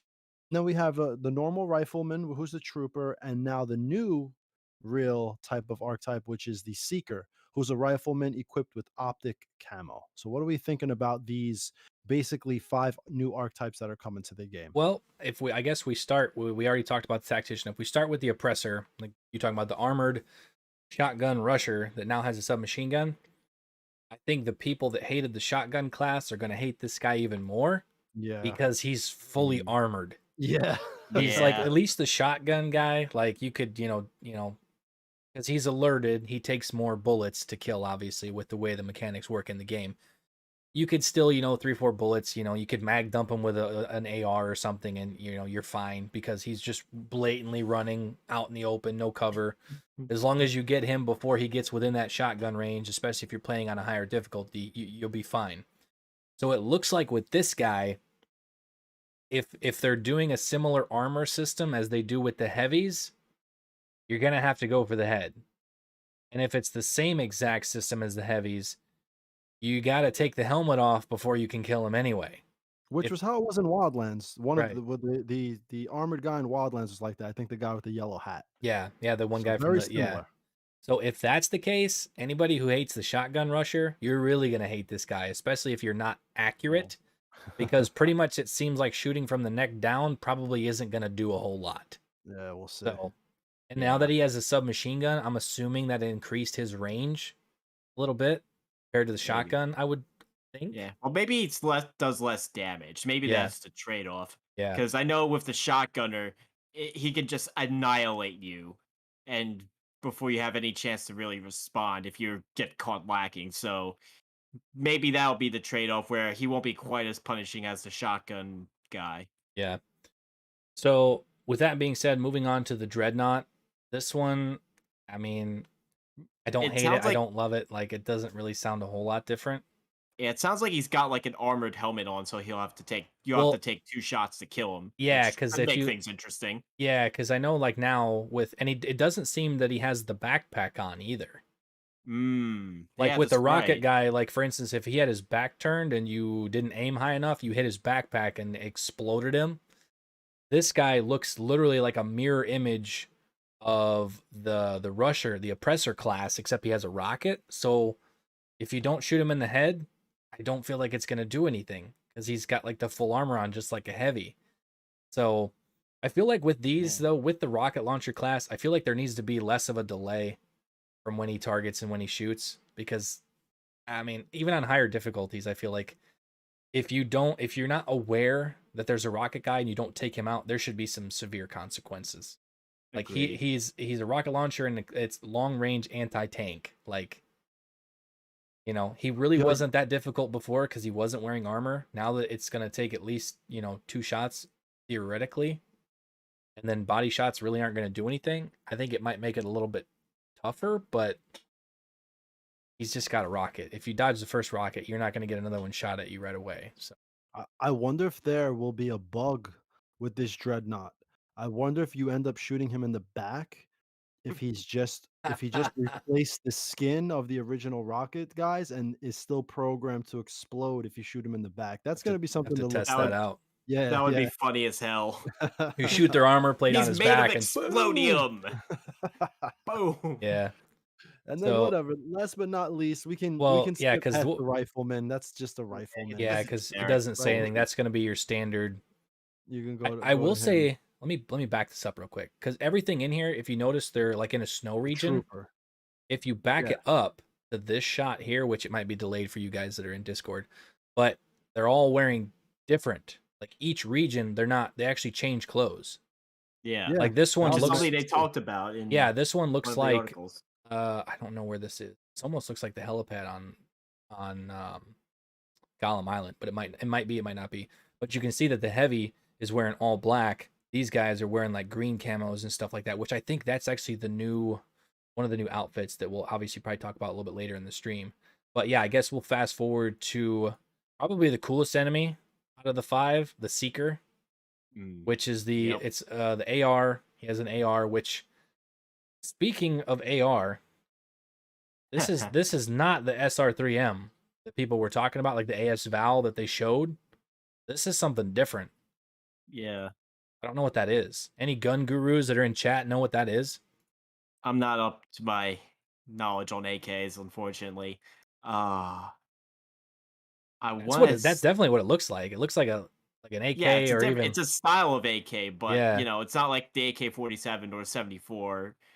kind of It's looks like gotta the be. mutant from Tarkov that they just put in there too a little. It kind of reminds me of the Galil Ace, Yeah, I somebody in think. chat said Ace. Yeah, it looks a lot like that. I think that might be it. Yeah. But the fact that he has this little like I don't know if this is like a thermal or just night vision goggles, but if you notice, it looks to be like a wolf cape is what he's wearing that you can Hmm, see in the front, that you can see his gear, you can see his gloves, you can see his face mask, everything you can visually see. It looks like a wolf cape, but when he like pushes a button or something and then he fully cloaks. Like he fully disappears. So is that a mechanic that's going to be in there? Is he always going to be fully cloaked? Is he going to be like in a non-aggroed state? Is he going to be like what you I guess you could say semi-cloaked? And then if you alert him, he goes like full cloaked because there are two different variations of this you can see. Well, I mean, I don't know about all that, but I know the thing staring at me right in the face is Uh-oh. something I'm going to question. uh-oh. Is Here we this go. character? Hey, I mean, look, We're the just guy razzing you. We're just razzing you. the guy's got on night vision. Is he gonna be OP at nighttime, or is this just a cosmetic? Did they actually build a enemy that can actually see you at night? Is this enemy going to be able to see you through your optic camo, just like you should be able to see him with some type of thermal vision? Is this That going would to be be like cool. That would be cool. is this enemy going to be a counter to the optic camo? Because that would be something that, oh shit, Ubisoft is actually thinking ahead and thinking about, like rock paper scissor type mechanics. But if we get in game and then it's just like, oh, I'm right in front of him and he can't see me, then it's just, it's for That would cosmetic purposes. And that it's would like, definitely be something to test. yeah, yeah, Activate your active camo and then walk up to like a normal trooper, I guess you could say. Keep walking towards him until it activates like the detection gauge or whatever, so you know at what distance, and then do the same thing to the seeker and see if there's a difference. Theoretically, there should be, if that's a thermal, if that and yeah, which if he's wearing that, the whole concept of the optical camo, and that's what his class sort of is. You would think that that's what that would be. yeah. It's a And that thermal. would It that wouldn't would be be a night cool. vision. It would be a thermal vision. Because then at that point, Ubisoft kind of counterbalances the optic camo system, which is a concern for a lot of people. Hey, this game is easy enough as it is. The, Yeah. the the AI is brain dead. If I have optic camo, and like what Penguin said, I'm echelon with optic camo, so you can't hear me walk, you can't see me. Is this too OP? And then maybe if they have a character like this where it's like, hey, I could see you nighttime, daytime, optic camo, no camo. My whole job as an enemy is for you to get spotted. That would be really cool. I don't know if it's going to play out like that. We'll have to see when we go in game on November 2nd. Yeah. And I actually think too, if you actually go to the article that they put up, it doesn't say anything more than that. Like it just says that the seeker will use rifles and optic camo. It doesn't say anything about thermal Yeah. counterplay or anything like that. Yeah. So I wouldn't expect it. It's probably just cosmetic, but it would be a nice surprise. yeah, yeah, it would. Yeah. Let me actually go back. I think I missed a couple of chats. I have like 8 windows open right now on 2 different monitors, so No, I'm yeah, all that's jumbled good. up. Yeah, that's good. We had a good Um, good minute there. Let's get back to the super chat, see what's up. Unity mechanics. So I think we just got one. So we have Murad Mansouri again with the €4.99 says, will there be a Splinter Cell / Future Soldier suit with different camos for different biomes like former games and clothes on guns? Okay, yeah. So no, there's not going to be any type of ghillie wraps or wraps for weapons. Ubisoft has basically saved that for their store, like with the M4A1. What was the Yeah. new M4A1 game? Survival. I Survival. think it was the That M4A1 wasn't even in the Survival. store. They made you Yeah, you buy had to buy. credits. Yeah. So I Yeah, wouldn't you had to expect buy a that. special credit pack in order to get it, which Yeah. no. So I wouldn't expect that, Murad, and I wouldn't expect whatever type of thing you're talking about with clothes. If you go into a snowy area, you got to change your clothes. If you go into a green area, you gotta change your clothes. As far as a hunter team look, the one thing that we Oh, did see is that the helmet is available. So will be able to wear the helmet. I don't know if you will be able to change the color. So if you change biomes, you could kind of match. We'll have to see when we go in game on November 2nd. I feel like if they didn't allow you to change the color, that would be a bad. That would be a Yeah. miss, I a huge miss, because a lot of the Yeah, other but like Wendy Exfil style helmets in the game that are kind of similar to the Future Soldier helmet, you can Yeah. already change the color on. So Yeah, and the weird thing and the thing is, they've already learned this lesson multiple times with some of the gear that they've released, like the Bodark uniform, for example, where initially you couldn't camo it, but now you can. So I think for them to not allow you to put different camos on it would be one, a mistake, and two, that they just are doing the same mistakes over and over again for no reason. Uh, yeah, and I'm gonna yeah. try to get it to a spot here in the video. Almost. So the pull this up on the stream here. So with that, what you're talking about with the Future Soldier helmet, they're in the store. I think it diff because they did say, I think in an article or something, that like it was the or maybe it's in the trailer. I think it was in the trailer where it showed the three characters, and like somebody was wearing the Kozak a vest and glasses, and then the other Yep. person was wearing something different. So they definitely broke up the Future Soldier outfit, the individual items, which thank God. Thank God. Like we've been asking for that since day one in this game. Instead of full outfits, give us the individual items so that we can, kit out our characters accordingly. But in the store, in Maria's shop, you will notice they have one thing here that it's the entire Future Soldier head. Oh, yo, A Squad, go right after Maria's shop, and you'll see new gear, weapons, and vehicles. That's where we can see it's the big blue helicopter. That's where we could see Yeah, Fury with the glasses. We can see Fury with Future Soldier vest. And so, yeah, they did. It does look like they did break down these gear pieces. Hopefully, we can change the color of them. And like what Murad asked, you'll be able to, match the color to whatever biome you're in. yeah, because yeah, the and I don't know how many items. I would assume it's the full. So you would probably have what, pants, shirt, vest, glasses, helmet, scarf I don't thing. know. I don't know. I mean, we kinda have the a scarf in game already. I don't know. From what I see here, I'll assume this is what it is. We'll Yeah, get the vest, we'll get the glasses by itself. Maria's shop showed that we have the helmet with everything. There's some Gorka pants, there's a Russian Defender vest and all that. So we'll see. You'll definitely be able to mix and match some things. Let's just hope that you could change the colors because we know a lot of new content comes out and they end up letting you change the colors to older content and the new content you can't. It's a very weird process of development that they go through. So yeah, let's hope on day one we could change the color to everything. yeah, Yeah, especially given the length of development time on Motherland, it would be Yeah. a serious mistake to not include that from the get-go. yeah. Yeah. And by this little still shot too, from the trailer, let's briefly. I mean, how long? Pretty much since the game launched. How long have we been asking for the Crosscom glasses in Ghost Oh, Recon Breakpoint? Like, as an yeah. aesthetic, it's one of the coolest items in Ghost Recon. Like, let's admit it. Yeah. So now we have multiple variations of the Crosscom glasses. So you have Kozak's glasses that are like the sunglasses that were from Wildlands. It's pretty much exactly the same. But then we also have the Crosscom Goggles, which I believe these were part of the Scott Mitchell outfit from Advanced Warfighter. I think that was part of. I'd have to fast forward and see, or Yeah, I maybe think back you're it right up. about that.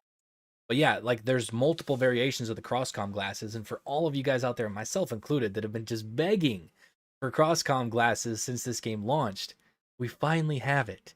Over 2 years after the launch of the game, we finally have the Crosscom glasses. We don't have Hunter Team, it seems like we haven't heard anything about it, but we don't have Hunter Team. But at least we got some Crosscom glasses.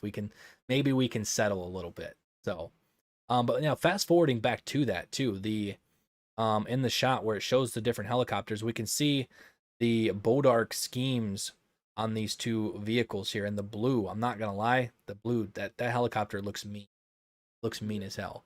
And then Yeah. And like, let's just give a shout out. Go back to Maria. Let's just give a shout out. We were talking about this before. Go click back to Maria's shop real quick. okay. How good A Squad was saying? How good does this look for the UI Oh yeah, for the Maria's scrolling shop? UI. Like Yeah. the scrolling Mm. UI, how she looks, and I was telling him I don't know if this is in engine, but this looks really sexy for a Maria shop type of UI. But anyway, continue. I just wanted to put that out there. Yeah. I don't like you were saying, I don't think it's an engine. It looks too good. It looks too No, smooth yeah, and everything to be an Yeah. yeah. engine. Just look at her. Yeah. Yeah, she doesn't look like play person. But Alright, yeah, so going back yeah, to this, the Gorka jacket here, I'm kind of digging the Gorka jacket.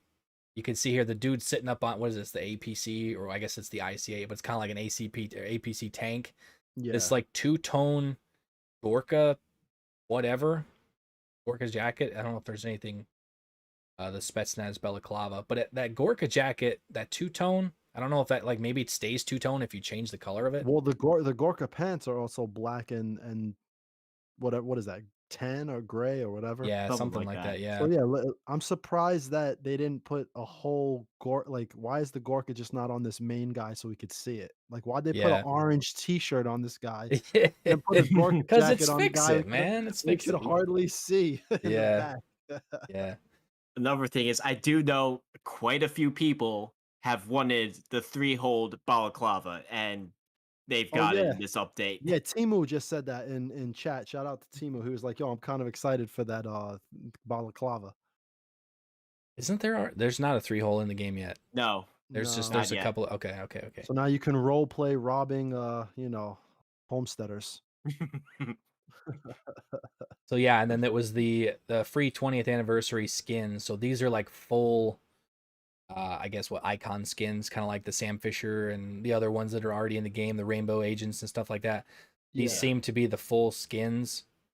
So you have John Kozak from Future Soldier, Scott Mitchell from Advanced Warfighter, and then Alicia Diaz from Ghost Recon 2. Shout out to all you guys from that know who she is from the OG Ghost Yes, Recon the days. OG. The OG Ghost Recon days. I'm kind of sad though. Like if you have Kozak, you have Scott Mitchell, you have Alicia Diaz. Couldn't you have thrown Joe Ramirez in there? For Pete's sake, devs over there at Ghost Recon, especially after what you did to him at the start of Future Yes. Soldier. I Can we mean, get an Couldn't- F in the chat for Yeah, Joe yeah, Ramirez? get I F mean, in- you can't really play as Ramirez. He's freaking vapor right now. Yeah, you're not wrong. You're not wrong. But understandable. You know what? Speaking of that, speaking of, hey, can I play with this guy? I'm surprised because a lot of people have asked for this throughout this past year or so. I'm surprised that we can't play as Holt or Midas. That at least Yes. Midas doesn't have a skin, even with an eye patch. I don't care. At least Holt, maybe he in this update, he's out of the bed finally or something. Like they would have been really cool to add Holt and Midas. Maybe it'll be a surprise. Maybe they'll be in the store, even though that would be kind of scumbagish to put them in the store to buy the Oof. skin. But that would really be cool because hey, they're in Erewhon. I mean, I guess we got Holt off and he's in a hospital somewhere, but I guess whatever. None of this shit makes sense anyway, so it'd be kind of cool to just have the original skins. But anyway, That dude needs to do something with his like workout routine or something. If we're 2 years and his legs still haven't healed, unless they're completely busted, and then he's gonna get Lieutenant Dan spaceship legs, you know. yeah, So yeah, that's it. He's out. He's getting discharged. yeah. So I don't think I think was there another super chat? Or I think that was Maury's One super popped chat. up on my screen. Murad Yeah, had he one had right another there. one with $1.99 says, haha, A Squad Joe Ramirez gaming. Dude, that's the thing. If for those of you that have played Future Soldier, if you played Advanced Warfighter and Advanced Warfighter 2, and then you get not even 10, spoiler alert, you get not even 10 minutes into the game, and basically the entire team gets taken out, multiple characters from previous Ghost Recon games are just incinerated within the first 10 minutes of the new game. It's just like, yo, what the hell, man? What the hell? Why couldn't we get at least the character skin there? But like G said, he's vaporized. So maybe Yeah. they didn't have any character model to go off of because he got turned into vapor. So Basically. So now, okay, But so we but you know what? Other future soldier skins might have been nice. I know a lot of oh, people like Pepper or 30K, yeah, I've right? seen the countless people that wanted Pepper because he was sort of like the sniper of the Yeah. group. The amount of people that wanted him, like, because Ghost Lead and Kozak's skins really aren't that different. 30K obviously is Yeah, different because he yeah. wears a baseball cap and a super big, like, bulky vest and stuff. And then Pepper is like the really nimble, not a whole lot of gear sniper class. But yeah, I've been asking for a Hunter team for a long time. Even in Wildlands, I was like, we got a Future Soldier DLC, and we didn't even get Hunter team. Like, as just like a nod. But maybe the next game. That's what it's gonna be. It's gonna be the running meme. Maybe the next game. Maybe the next game. Maybe there won't be a next game. Who knows? So Um, we've run through basically most of the this only new thing, yeah, the only thing that we're kind of missing is there's a couple things from the article that I want to touch on, and then also the guns, the Okay, guns yeah, that they showed. let's Yeah. get into that. So I guess we will start. Well, okay. We There's need to there's a start few with the things. elephant in the room. Oh yeah, Uh, that's what we're gonna get into. But yes. yeah, so um, I think we're gonna get to that here in a sec because it Okay. transitions into this scene here where they increased the level cap. Oh So it yeah. is no Oh yeah. longer capped at level 30 in Ghost Recon Breakpoint. They extended it all the way up to 99, and I said this in my video because when I made the video I didn't know what was going to be in the trailer yet, but it's you get level rewards, so there's going to Yep. be rewards as you progress up through level 99. So there's something sort of a grindy end game thing that a lot of people were missing from this game. Now there is a reason to just go in and do missions, do some of the outcast missions and daily missions, I guess, and stuff like that to get Yeah. XP. Go in and take down bases, take down Gollum Island. I don't know if this transitions like into the raid as well. I don't know how the XP system works with the raid, but use that to get up through these levels. You'll get new exclusive rewards that are tied to levels. I don't know if it's every 5, every 10. Hopefully it's at least every 10. And then what rewards those are going to be, we don't know. I don't know if I wonder if they're not even going to tell you until you hit those levels. That would be interesting too. I would think they would show you. But what do you guys think about this? You think it's sort of a cheesy way to go about it, or something that definitely maybe should have been in the game from the start? Maybe like the battle reward system could have been tied into a progression system like this to make it more Yeah. streamlined, I I guess, mean, maybe. it gives me something to do. It gives me a reason to keep playing the game, even though it's been out for 2 reasons. So I don't mind it. It's kind of like G Money said earlier. It's kind of like tier mode. Only the enemies don't get overpowered. You know. So Yeah. I don't mind it. Yeah, because that was like this, like I think you said in your video, G, was like a sort of different variation to the tier mode Yeah, with this. I mean, look, let's be honest with ourselves here, right? We Hit us with the truth, man. Hit us with the truth. well, no, I'm saying, right? Like, so what have we been saying the past year? We wanted Mo Island, we're not getting it. Yeah. Right? We were waiting for Operation Motherland, we got it. We see what it is now. In my opinion, it's clear. This is Ubisoft saying, "Here you go. This is it." 99 levels, optic camo grinding, an entire you can go through a row again beating lieutenants and all of this. There's a lot of content here to grind. Now, for those of us who, like myself, I love World of Warcraft. Uh Penguin plays things like Diablo. People like us might not mind coming in here and grinding all this out to get that extra cosmetic item or to get that extra gun at the end. So if at level 99 there's an awesome reward, which there should be, then not should there only be an awesome gun or cosmetic item. There should be an awesome skin at level 99 because that would make the majority of the people, in my opinion, grind to it. Because in my opinion, people love skins or just a slew of items at 99. But at Give the us the Walker skin from Wildlands that nobody could get because that game yeah, mode was right, dead. right. People would probably love that. Yeah. And at this point, we have to realize, God, in my opinion, this is basically telling the community you're not getting a year 3.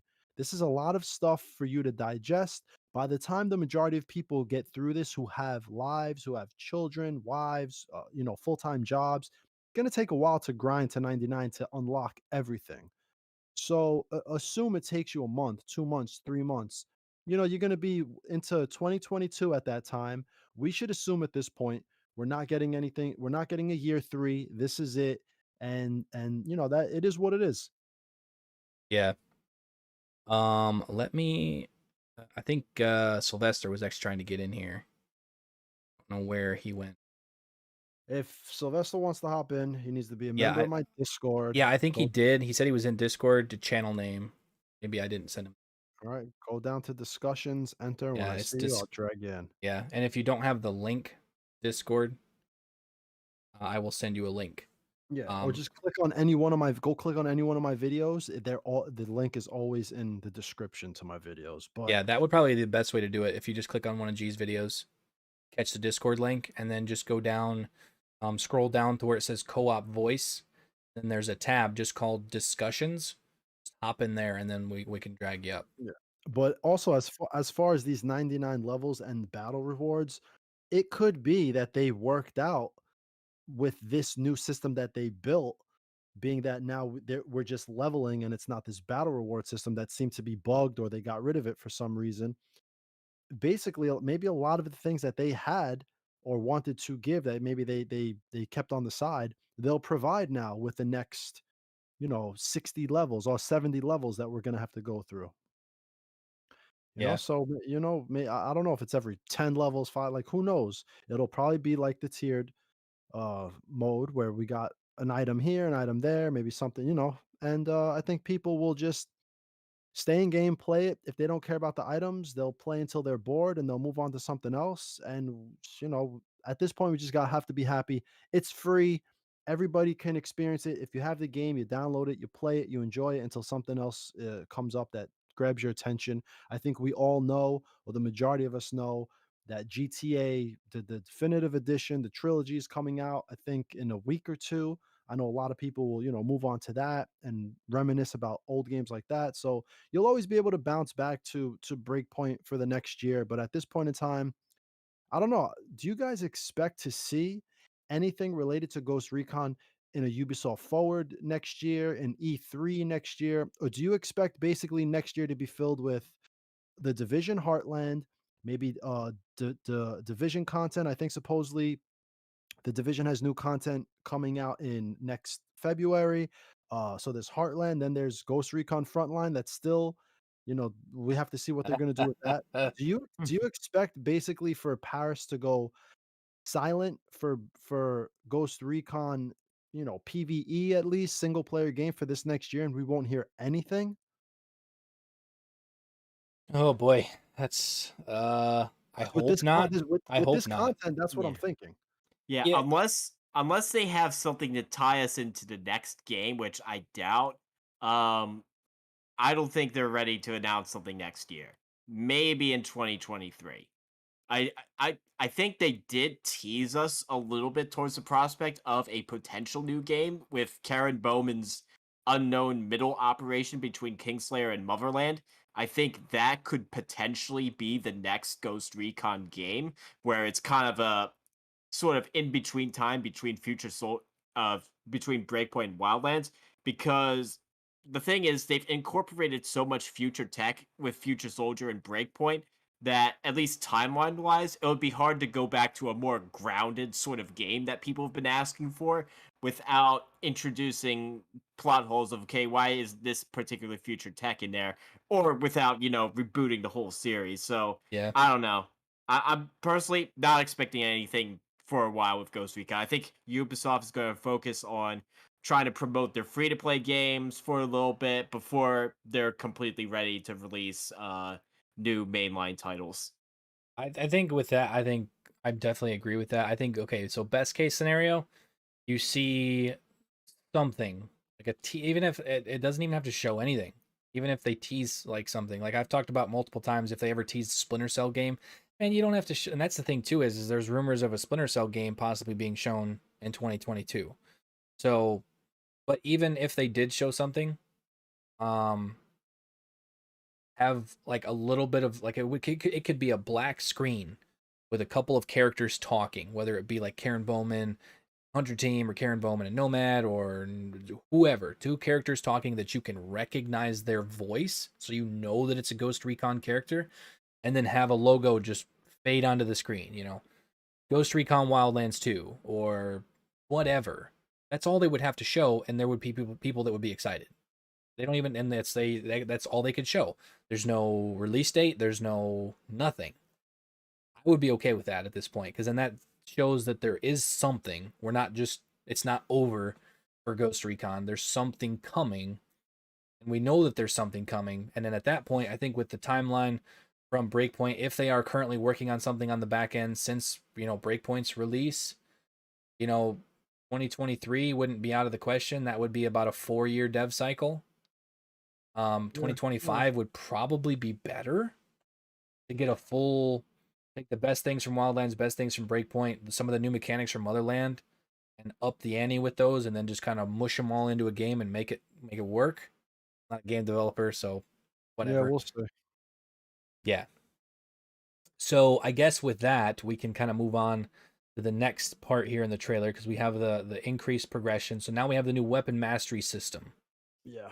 That's added, which, and I think this, I don't think it's as deep as everybody thinks it is, because they basically said that, like, you want to spend your unused skill points, here's a weapon mastery system, because everybody out there has like the people that really grind the game are like, yo, I got hundreds of skill points, but I can't spend them on anything. So now they created a thing for you to spend them on.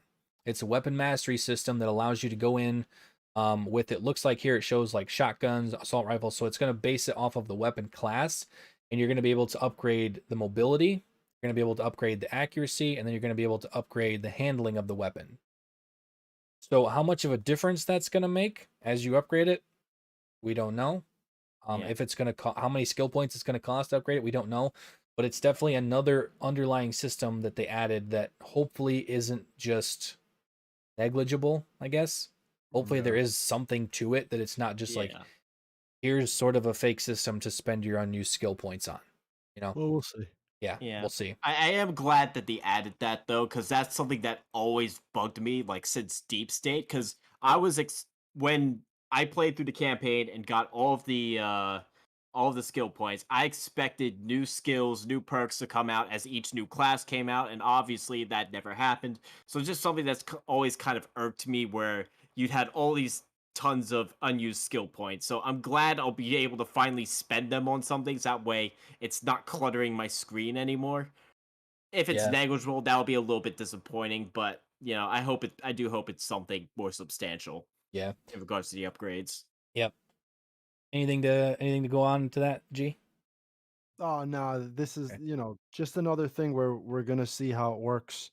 But basically what I just said, look at all these systems that we have to quote unquote grind, which is why I asked if you guys and everyone in chat with Frontline and the Division and everything on Ubisoft's plate moving forward, do we really think that we're going to get anything for Breakpoint moving forward or a new Ghost Recon game moving forward? I don't know. This is just yet another system. We'll find out how it works, how grindy it feels, and if it was worth them putting their time into it. I guess. No, go ahead. I don't think we're getting anything else for Breakpoint, because this year was so lackluster. I mean, granted, they've been working on Motherland, but I'm not really expecting anything more beyond this. I think they've already done a ton for a Breakpoint when they could have just given up on the game entirely. So I don't know. We'll see, but I'm not expecting anything more after this. Yeah. I think being that this is sort of like the first iteration of whatever this weapon mastery system is, I feel like they can kind of take feedback on it and maybe grow it to something more in a future, if there's going to be a future game. And that's the thing too, is when they called it a weapon mastery system, the first thing that jumped into my head was the weapon mastery system from Tarkov, which is that's in depth, like super in depth. The more but it's different. Like, you don't just spend skill points to upgrade stats on certain guns. You use a specific gun. So like, use an AK-47. The more you use the AK-47, the better the weapon progression you have on it. Your reload times get a little faster. Your recoil control gets a little bit better. The different things that are tied to the gun get better as the mastery goes up because you use it more. You're better with it, which that's a little bit more towards the hardcore side, especially for casual players who just want to pick this up. They don't want to have to worry about using this gun, grinding up the mastery, using this gun, grinding up the mastery. It's in the same weapon class, so I think they're simple. YouTube is not receiving enough video to maintain smooth streaming. Viewers will experience buffering. No! I swear, I think YouTube is having issues. Because this was all kind of a little bit rinky-dink too at the very start. I don't know if I can refresh this, if it's going to change. Okay, it's looking like we're back. And Okay, it's well, buffering again. Apologies for anything that's going awry with... Stream's good now. Okay, well, I think this is YouTube, because it's definitely not my internet. Sure.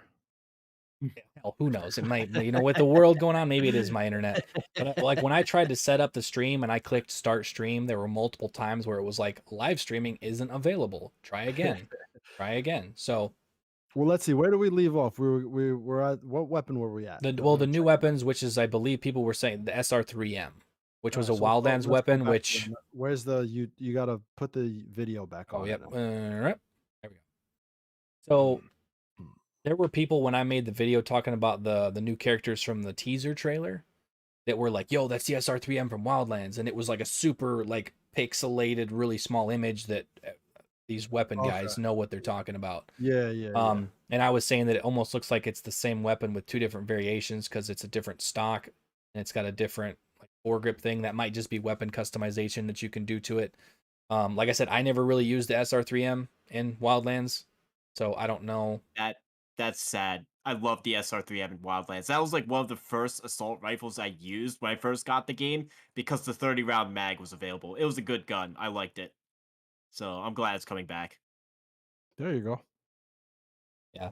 Like I said, I don't. Hopefully it doesn't suck in this game like the Mark 18 does. Well, what I was gonna say is that so many guns, at least for Ghost Recon right now, they don't. A lot of them don't have a their own original feel to them. Yeah, that's true. To the point where they keep adding weapons, and it's like, all right, but is this gun gonna really feel like its own weapon, sound like its own weapon, recoil like its own weapon? Have all these different attributes that make me feel like I want to use this weapon now. I want to use that weapon now. I get to a point where sometimes I'm like, I could use, the 5.53, the M4, this gun, that gun, and it's all kind of like, all right, whatever. Yeah, they all feel the same after a while, which is usually why I stick with the 416 Assault because it's my favorite one cosmetically. So, but there's no real point to picking a specific one, which is why I stopped doing weapon reviews because there was no point. They all feel too similar to really make a good review out of them. Yeah, and then kind of fast forwarding a little bit in the trailer, this almost, I don't know if this is the exact same weapon, the SR3M. When I saw this, the first thing that I thought of was oh my lord, it's the other variant of the AS Val in Tarkov, the VSS is what I thought this was because it has like the wooden stock, but I don't know if this might just be a variant. That could be it. The SR3M because it looks very similar with the mag, the stock, the silencer and everything on the front. This might be just another variation of it. And then somebody in the chat, I saw this, was talking, I think, about this one up here. This one that's kind of up here that's like a sniper rifle that has the really long suppressor on it. Right. I think he called it the DSR-1. Was that in Wildlands? I don't know. I don't think so. I know there was like one Russian sniper rifle that they added, but I'm not up to my knowledge on like Russian guns. I don't really know a whole ton about them. Yeah, somebody in chat said couldn't that tell you. The other one was the VSS Ventores, which is the one that literally that's what that looked like. Whether or not that's another new gun or it's just a variant of the SR3M. Because the SR3M looks like the AS Val, basically. And then the VSS Ventores is basically a variant of the Val. Yeah, well, I think what the difference between the Val and the SR3M is with the SR3M, you could take the suppressor off, whereas with the other ones, you can't. Okay, so, yeah. That's probably the So, main difference. But the sniper rifle, I don't know. yeah, DSR-1 is a real Russian gun. I don't know if the guys in chat, if that's what this gun is up here. And I don't know this one. Ooh, it flashed really quick there. There's one that's leaning in the foreground of the picture, which is something different. I think that might be the one that the Yeah, Seeker was holding. that was the exact one. Yeah, this looks like an AK, because this right here looks like one of the AK grips that's in Tarkov. It's like the RK3 grip, pistol grip, with like the little half banana mag there. This, I would assume this is some variation of an AK, which I don't think we really have that many AKs in Breakpoint. We don't. We have like a million M4 Right. AR-15 variants, but not a ton of AK. We have a few, but not nearly the same amount Oh, as the M4 variants. okay. So some people are saying that the other sniper in the background is VKS. VKS with the really long suppressor. I'll have to take your word for it. I Yeah, don't because know. I'm not super knowledgeable when it comes to guns, so I'll have to take chat's words on that. So now that was all of the Russian stuff that they were talking about, and then it flashes forward to Maria's shop. And here, now we finally Yes, got to the here point we where we go. can address the elephant in the room here. The very first weapon that pops up in like this new UI that me and G we were talking about looks really good. We have the ACR. Finally, we have the ACR. It was one of the main staple weapons of Ghost Recon Wildlands. I made a dedicated video a few months back talking about the lack thereof of the ACR. And I know that I actually had some dude that was trolling in my comment section earlier. It's like, dude, all these people say the ACR. It's like, I hate the ACR. It needs to stay out of the game, blah, blah, blah. But it's like, in Wildlands, it was such a versatile weapon because it was really good up close. It had really good range if you wanted to put like the long barrel and max range attachments and stuff on it. It was kind of the do-it-all rifle. And I've been a big fan of the ACR since like Call of Duty Modern Warfare 2. So I've loved the ACR in all the games. It was a really big popular weapon in Future Soldier and Wildlands. And the fact that it didn't launch, Breakpoint didn't launch with the ACR was a crime in and of itself. But now we have it. We have the ACR. Whether I'm assuming we usually when they add these new weapons, usually there's different variations that we're going to be able to get. I would assume that this is like the base model, which it looks so clean. It does. It looks so clean. So I'm really excited about that. I don't know what your guys' thoughts on the ACR if you're as big of an ACR nerd as I am. But we finally have it. Is this going to be one that you're going to be picking up immediately, G? Well, like I said before, if I go in game, of course, I'm going to make sure I have enough scale credits to pick up everything. And I take this gun out and it feels good, I'll rock it. If I take it out and it's slow and feels like crap, and I'll play with something else. It all depends on how, the developers really, if they nailed the mechanics, if it feels like a good weapon to shoot. Yeah, I agree. Yeah. If it just feels like a reskinned M4, Yeah. bleh.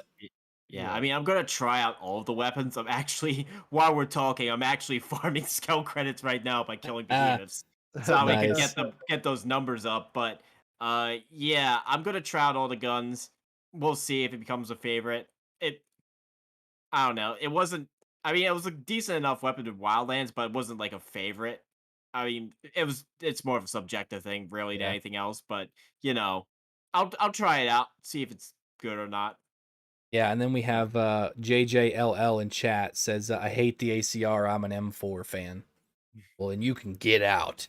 I mean, hey, M4, that's the thing. The one thing too is It's a good system. if you get like super nerdy like I do with the ACR, so the ACR started at Magpul. It was the Magpul Masada. And the big thing that they were Mhm. trying to do is they were trying to get this in production to use it in the United States forces. And the main point or the main selling point of this weapon was you could basically do a barrel swap and basically swap from a 5.56 to a 7.62. Like for instance, if you're over in Iraq, Afghanistan, and you're in an area where you don't want to leave anything like any evidence that you were there, you switch over to a 7.62 round and you're basically shooting the same round as the enemy, and you could do that in less than like 2 minutes in the battlefield. As long as you had the parts, you could do it, basically open it up, do a quick barrel swap and everything for the caliber, and then you're ready to go. It was the ACR adaptive combat rifle.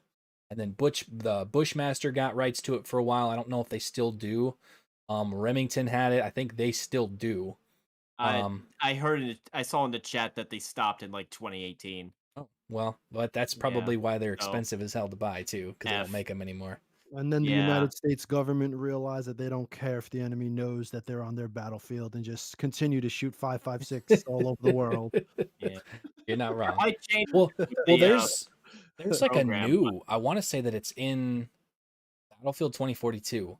Main weapon in there is based off of the new, like it's sort of like a prototype weapon that they're building right now. I saw a YouTube video on it, and if it's on YouTube, it's got to be true. So like, yeah, of but course. it's like this company that made the rifle, and they make all the ammo, so it's lighter ammo, shoots faster, has more Yeah. bullet penetration, and the actual shells are white. I can't remember what the whole weapon system is called, but anyway, that's neither here nor there. Getting off on a tangent, but in the end, we finally have the ACR and Ghost Recon Breakpoint. Like G was saying, hopefully it feels different. Hopefully it feels unique compared to the other ARs in the game, because I mean, you got the 416 and the 516 and the Mark 17 and the M4 and the 4AC and stuff like that. Now, hopefully this doesn't feel like, realistically, the best case scenario, this gun feels unique to the rest of those. Like it's its own thing. It's built from the ground up to be different than everything. Hopefully it doesn't sound like the M4. Hopefully there's different Yeah. audio than the other guns that are already in the game. I understand it still shoots 5.56, but Yeah. who knows? Hopefully Okay. it's I'm good. sorry. No, go ahead. Okay, I have the phrase you're looking for. Next generation squad weapons. So currently, there's 3 different companies that are making weapons. They're making a rifle and a light machine gun. And each company has their own different takes on ammo. So I don't remember which one has like the polymer case ammo. I know Sig Sauer is well. There's 3 companies: Sig Sauer, General Dynamics, and Textron Systems. Those are the 3 companies working on a 6.8 millimeter That's what it rifle. was. Yeah. Yes. So um, there's several different designs, several different types of ammo. My money is on Sig for whoever's going to win the contract because they already adopted the M17 pistol, or M18, I think it's called, whatever. But it's essentially 6 hours P320 pistol. So that's my vote for as to who's going to win the contract, but we'll see. But yeah, all these companies are making different ammo that's like lighter, but at the same time has kind of more power behind it than say the 5.56. So Yeah. it'll be interesting to see what they go with. That would be a good weapon to add. Like whatever wins the contract, that would be a good weapon to add into like the next Ghost Recon game. Yeah. I'll just say that. Yeah. And then I'll put this here. King Frenchie in the chat said, "Damn, Penguin knows his shit, or he knows how to Google really fast." That I don't think that was Google. He definitely knows what he's talking about with that. Because I've No, I seen. did. I did Google that because I couldn't remember the name of the Okay. program. Okay. But I did Google that. But I have heard of this concept before, and I actually think I commented about it on my Twitter, where I linked to it and said, "Oh, this looks like an interesting set of weapons to add to the next Ghost Recon game." Yeah. So, and it got different optics and things like that too. That's like super interesting, and some sort of night vision VR sort of thing. It's really cool. So look it up whenever you guys get the chance. So Yeah. there. So now I'll rest moving my case. on to the weapon cycle here, we got, like I said, the elephant out of the room here, and this next one, is this the DSR one somebody was talking about in chat? This next one here, the sniper rifle that has like the whatever that scope was that was on the Sarah Fisher signature weapon. I think it's the same scope. I think this might be the DSR or SR1. SR1? No, I don't know my sniper Maybe rifles. I I don't. don't remember a lot of the bullpup rifles at Wildlands looked very similar to each other. So this is just one of them, I think. Yeah, I It could think. be the SR1. I don't Yeah, there's a remember. couple people in chat It that are looks saying like this the the SR1. SR1. Yeah, people are saying Uh, it looks like the SR1. The Chat. SR1? Yeah, SR1. Something Oh, like okay. that. Yeah. Because I don't know. I'm not like if I Are both weapon systems similar? don't know. I have Because no idea. I it do looks say like like, the DSR1, like the way I don't know. yeah, somebody's saying SR1. DSR1, SR1. Yeah, same thing, same concept, I guess. Maybe. There's different stuff in chat. There's conflicting things in chat.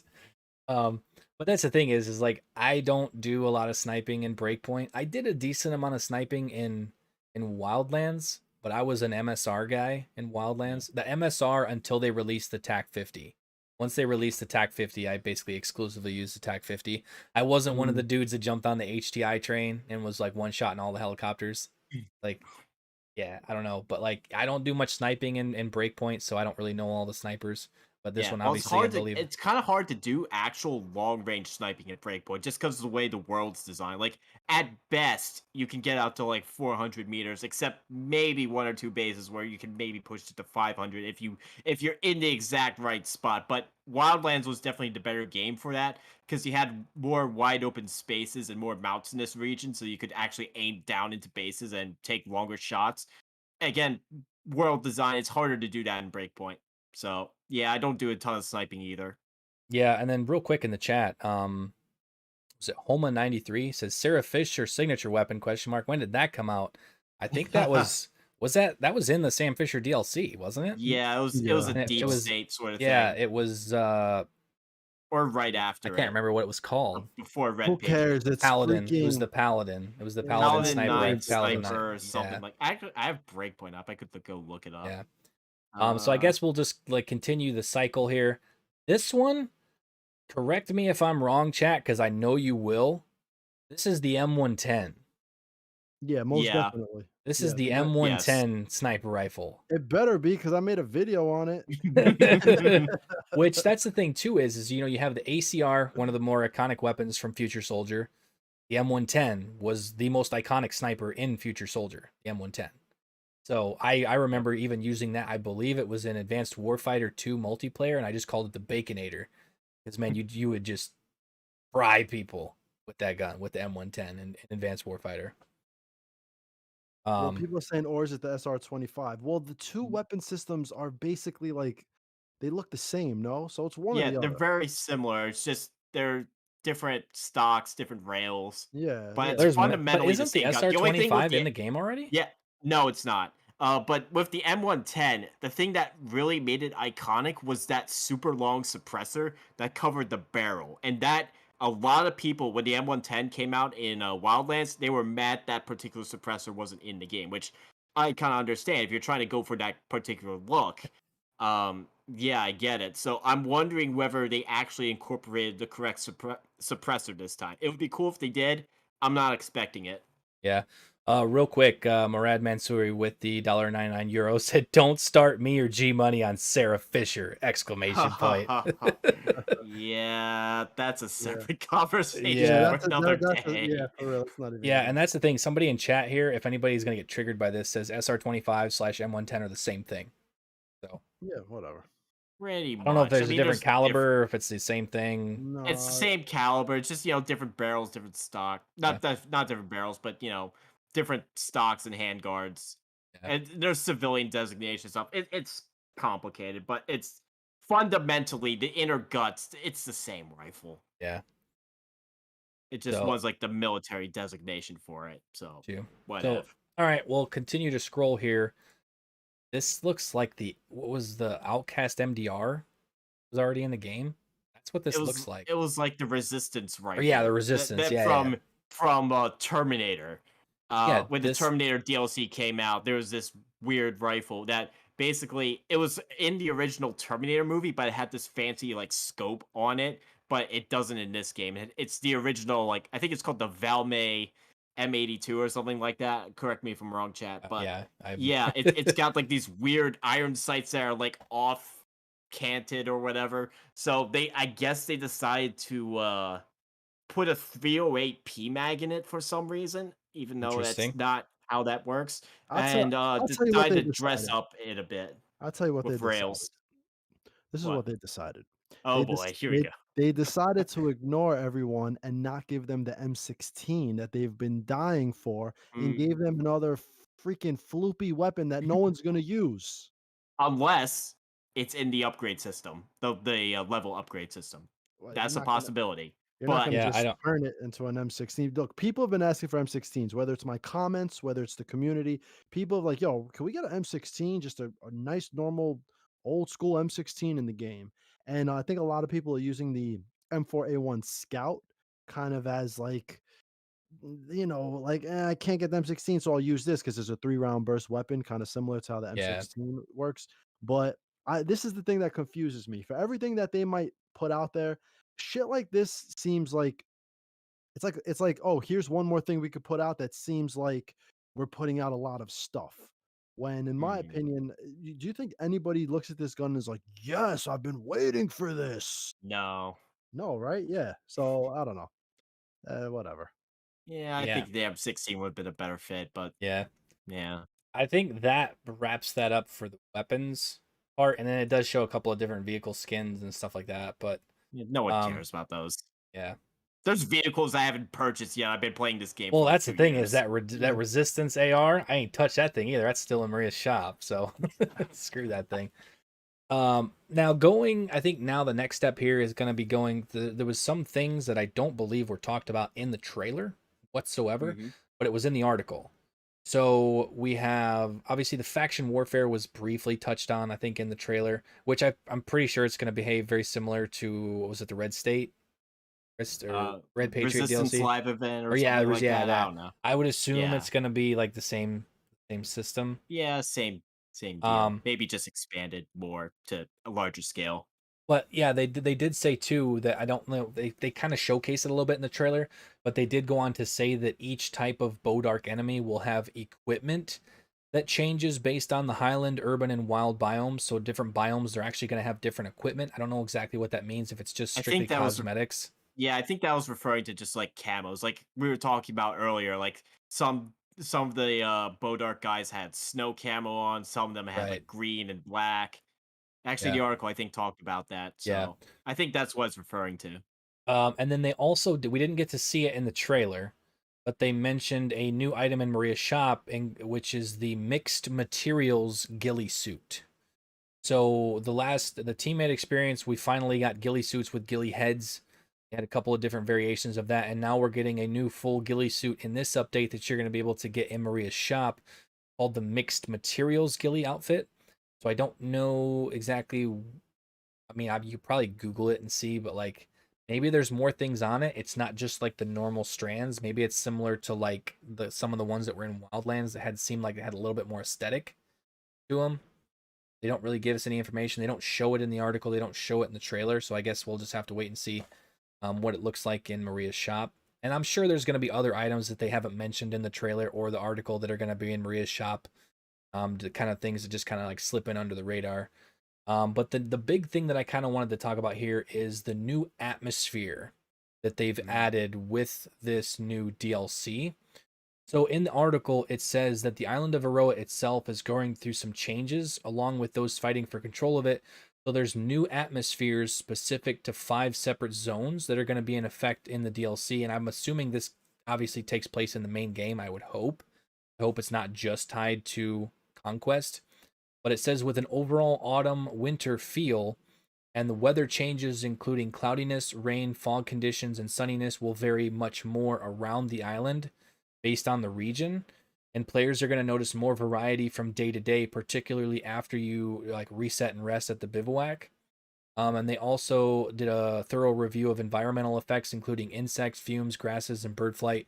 So there's going to be more things, more what's the word, ambience, more ambient things in the world. And I think you could actually even see that in a couple of different spots in the trailer where there was like a shitload of butterflies flying around, which I don't even remember seeing that in the main game, which I'm not exactly looking Yeah, for it. I don't think so. I don't think Yeah, I've seen so but anything like I'm that. definitely curious to see how that's going to work, because they said new atmospheres.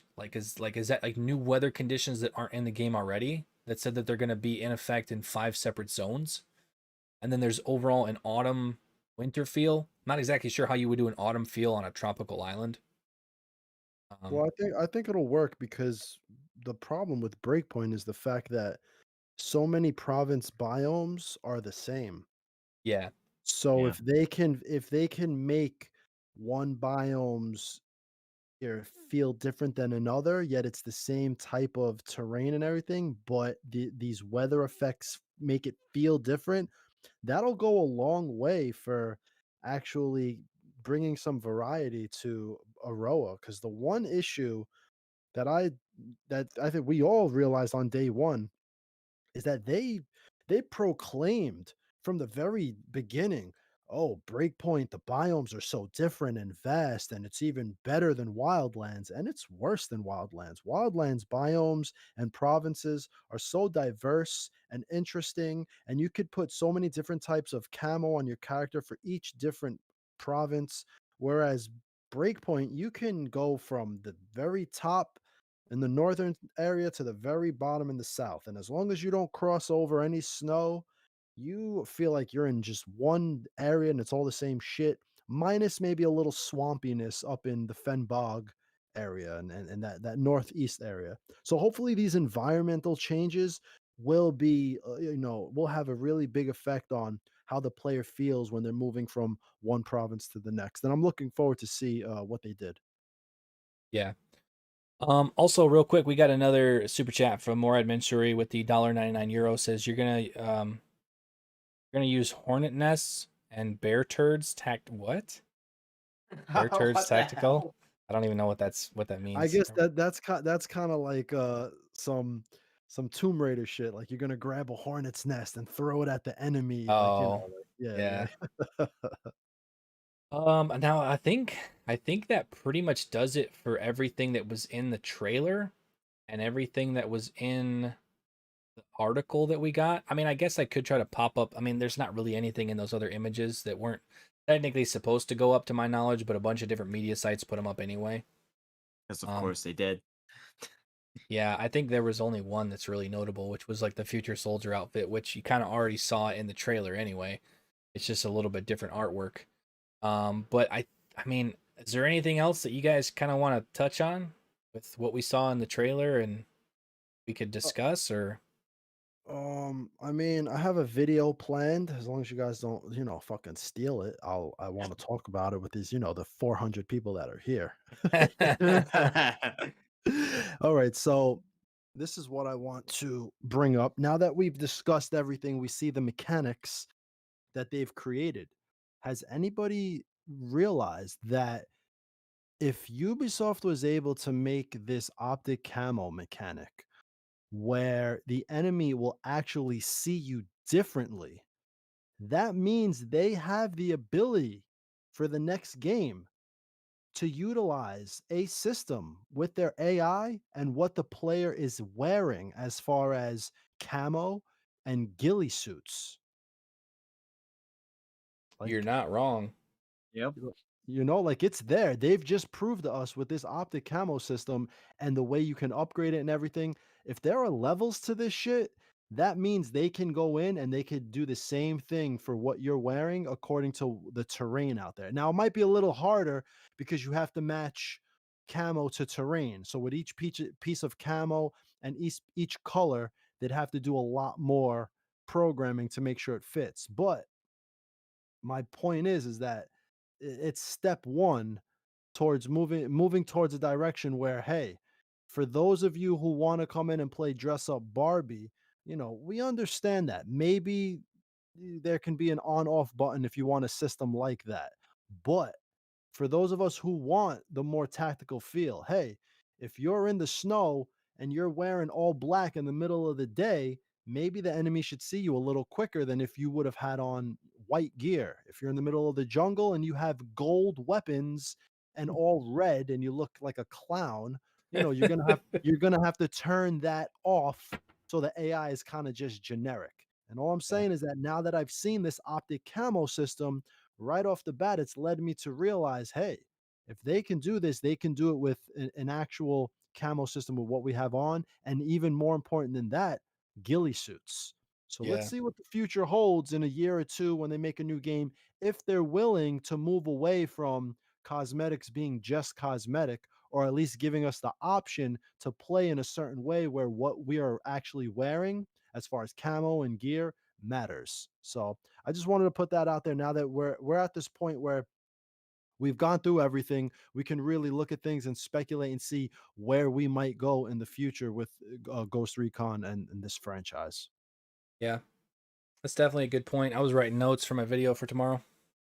No, I'm just kidding. No. Ooh, that's gonna be a Steal good video. all of G No, Money's he's ideas. I can't wait to watch it yeah, and click like. Everyone in the chat steal G Money's ideas. yeah, no, somebody said in the chat too that Bronson. Yes, I'd love to see a camo system like Metal Gear Solid 5. See, I don't even remember. So But Metal Gear Solid Five's camo system, uh, like, yeah, it was there, but was it as in depth as Metal Gear Solid 3? It was, right? It was basically right alongside Metal Gear Solid 3. But yeah, that's basically what I'm saying. What you have on should basically work with AI, and they should either see you more or see you less, depending on the type of terrain you're in and what you're wearing. yeah, I think that would definitely be a step like we talked about. So make it so that camo matters. Obviously, with the stuff that they did with the optical camouflage, it might take some work to do, especially biome specific. But camo matters. Controlling your AI teammates, proper enemy AI. You do those three Agreed. things on top of the things that are already good in the game, and then like these new mission mechanics that supposedly affect the world around you, and elaborate on that and make it like way more in depth. You know, could have a winner. Could have a winner. So just As whether or not much they as want to put in the effort and work for that. So yeah, as much as I love multicam black, we gotta have camo actually work in the real world. yeah, because I mean, Mm, in Breakpoint, unless it's like in the evening where it starts to get dark, multicam black doesn't blend in anywhere unless you're like around the Yeah, rocks on Gollum Island. you only do it if you want to look cool. It does look cool. It definitely looks cool. The multicam black. Um, yeah, I don't think there's anything else that I can really add to this either. Hopefully, we'll get some more. Yeah. What are we? A week away? Yeah, Yep, a 1 week week. away. 1 week November away 2nd is from. next week. Yep, that's crazy that it's already almost Yeah. November. But 1 week away, we obviously are at some point we're gonna get patch notes, which is gonna Yep. give us everything. Well, Yep. Probably everything. Friday or Monday. Yeah, I would think that it's gonna be very, very last minute before the update goes live. Being that we got the trailer and a news article today, that might be next. Towards the end of the week, maybe over the weekend, we might get patch notes, and that'll be it before the update. So, um, I will definitely say I don't know. I know that Penguin is going to be streaming on Yep. Tuesday. I believe that I'm not sure exactly what time, but I'm going to be streaming. I don't know if G's going to be streaming or not. If everybody's streaming, maybe we'll do a co-op stream at some point. Who knows? But I think after the update goes live, maybe a few days after that, and we all get our hands on it, we all experience it, we all kind of get the gist of it. Depending on you grinders out there, if you go through and beat it, depending on how long the DLC is, maybe later in the week we'll do another TAC roundtable and kind of discuss um, if everything we talked about today kind of comes to fruition and what we thought about the DLC, I guess. Yeah. So hopefully it's That'd not be another good. DLC that you can blow through in 45 minutes. I don't It think can't that's going to be. be with It, the amount with the different regions and the missions that they're talking about. I yeah. mean, yeah. Yeah. After such a lackluster year for Breakpoint content, it can't be something you just blow through in 45 minutes. Even if it's 2 hours, that would honestly be too short. It has to be substantial. Real quick too, Get Tricky with the $5 super chat says, "How would you feel about a State of Decay type feel Ghost Recon game? Not sure if I've played State of Decay. Dude, State of Decay 2 blew up my YouTube channel back in 2018. So I played a lot of State of Decay. I feel like that would be you couldn't do it in a Ghost Recon game. You might be able to do it in like a Mercenaries game where you goes to a location, you kind of set up a camp, and then you kind of do your missions out of said camp, and then you can go around and get different maybe materials and stuff and make a bigger base or whatever. But yeah, I don't think that would work. People just want that raw tactical shooter experience that it needs improved on from what we have now, but the devs are definitely taking steps in the right direction. So yeah, with that being said, if anybody else has anything in chat, but I would almost say kind of turn it back to you guys for just like maybe some closing statements. Yes. Are you Yeah, hyped? Are you, from what you saw today, are you I'm excited? I would say yes. I'm looking forward to the gameplay, I would say. I'm not excited. Again, we've talked about the story. I'm not excited about the story. They kind of need to do a better job with future games on making a good story, but as far as actually going out and playing the game, I'm looking forward to it. am I expecting seriously dramatic revisions to the whole Ghost Recon Breakpoint, I guess, formula? No, in terms of like AI and stuff like that. But I do think it's going to keep my interest for quite some time and give me something to do after pretty much playing this game on and off for the past, I guess, couple of months or year or whatever. So yeah, I think it's going to be fun. So I'm looking forward to it. Yep. I think the biggest thing we all need to look out for is how the drone surveillance to deactivate it is going to work, how enemy presence and reducing it is going to work, and how outcast presence and increasing their presence is going to work. Because out of the entire DLC, everything else kind of seems like it's cosmetic, whether it's the enemies, they'll be there, they'll kind of play like Sentinel, they'll still have the roles like Sentinel, a shotgunner, except with the SMG that rushes you, etc.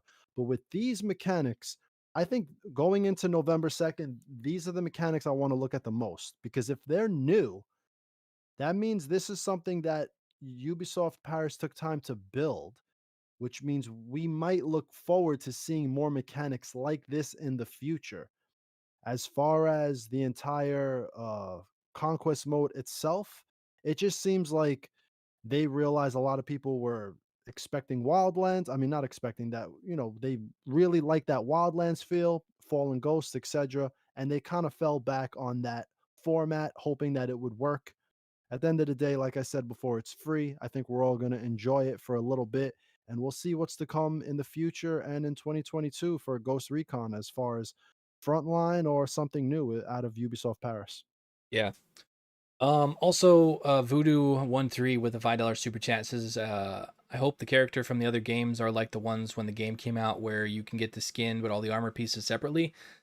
That's how it is, I believe, with the Kozak skin. I think all of the pieces of the Kozak skin are separate and you can put them on item by item.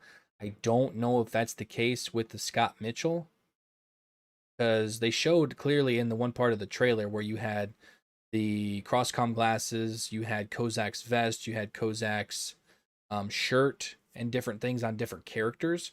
So that seems to be that the Kozak outfit is pieced up so you can choose individual items how you want. I don't know. I don't think it. I know. I don't think it is with the Sarah Diaz and the Scott Mitchell outfit. I don't know. I don't. I didn't see any other items from those outfits. So obviously, when the DLC launches, we'll have to go in and take a peek. But I believe all of the Kozak things are separated, so you can put them in piece by piece.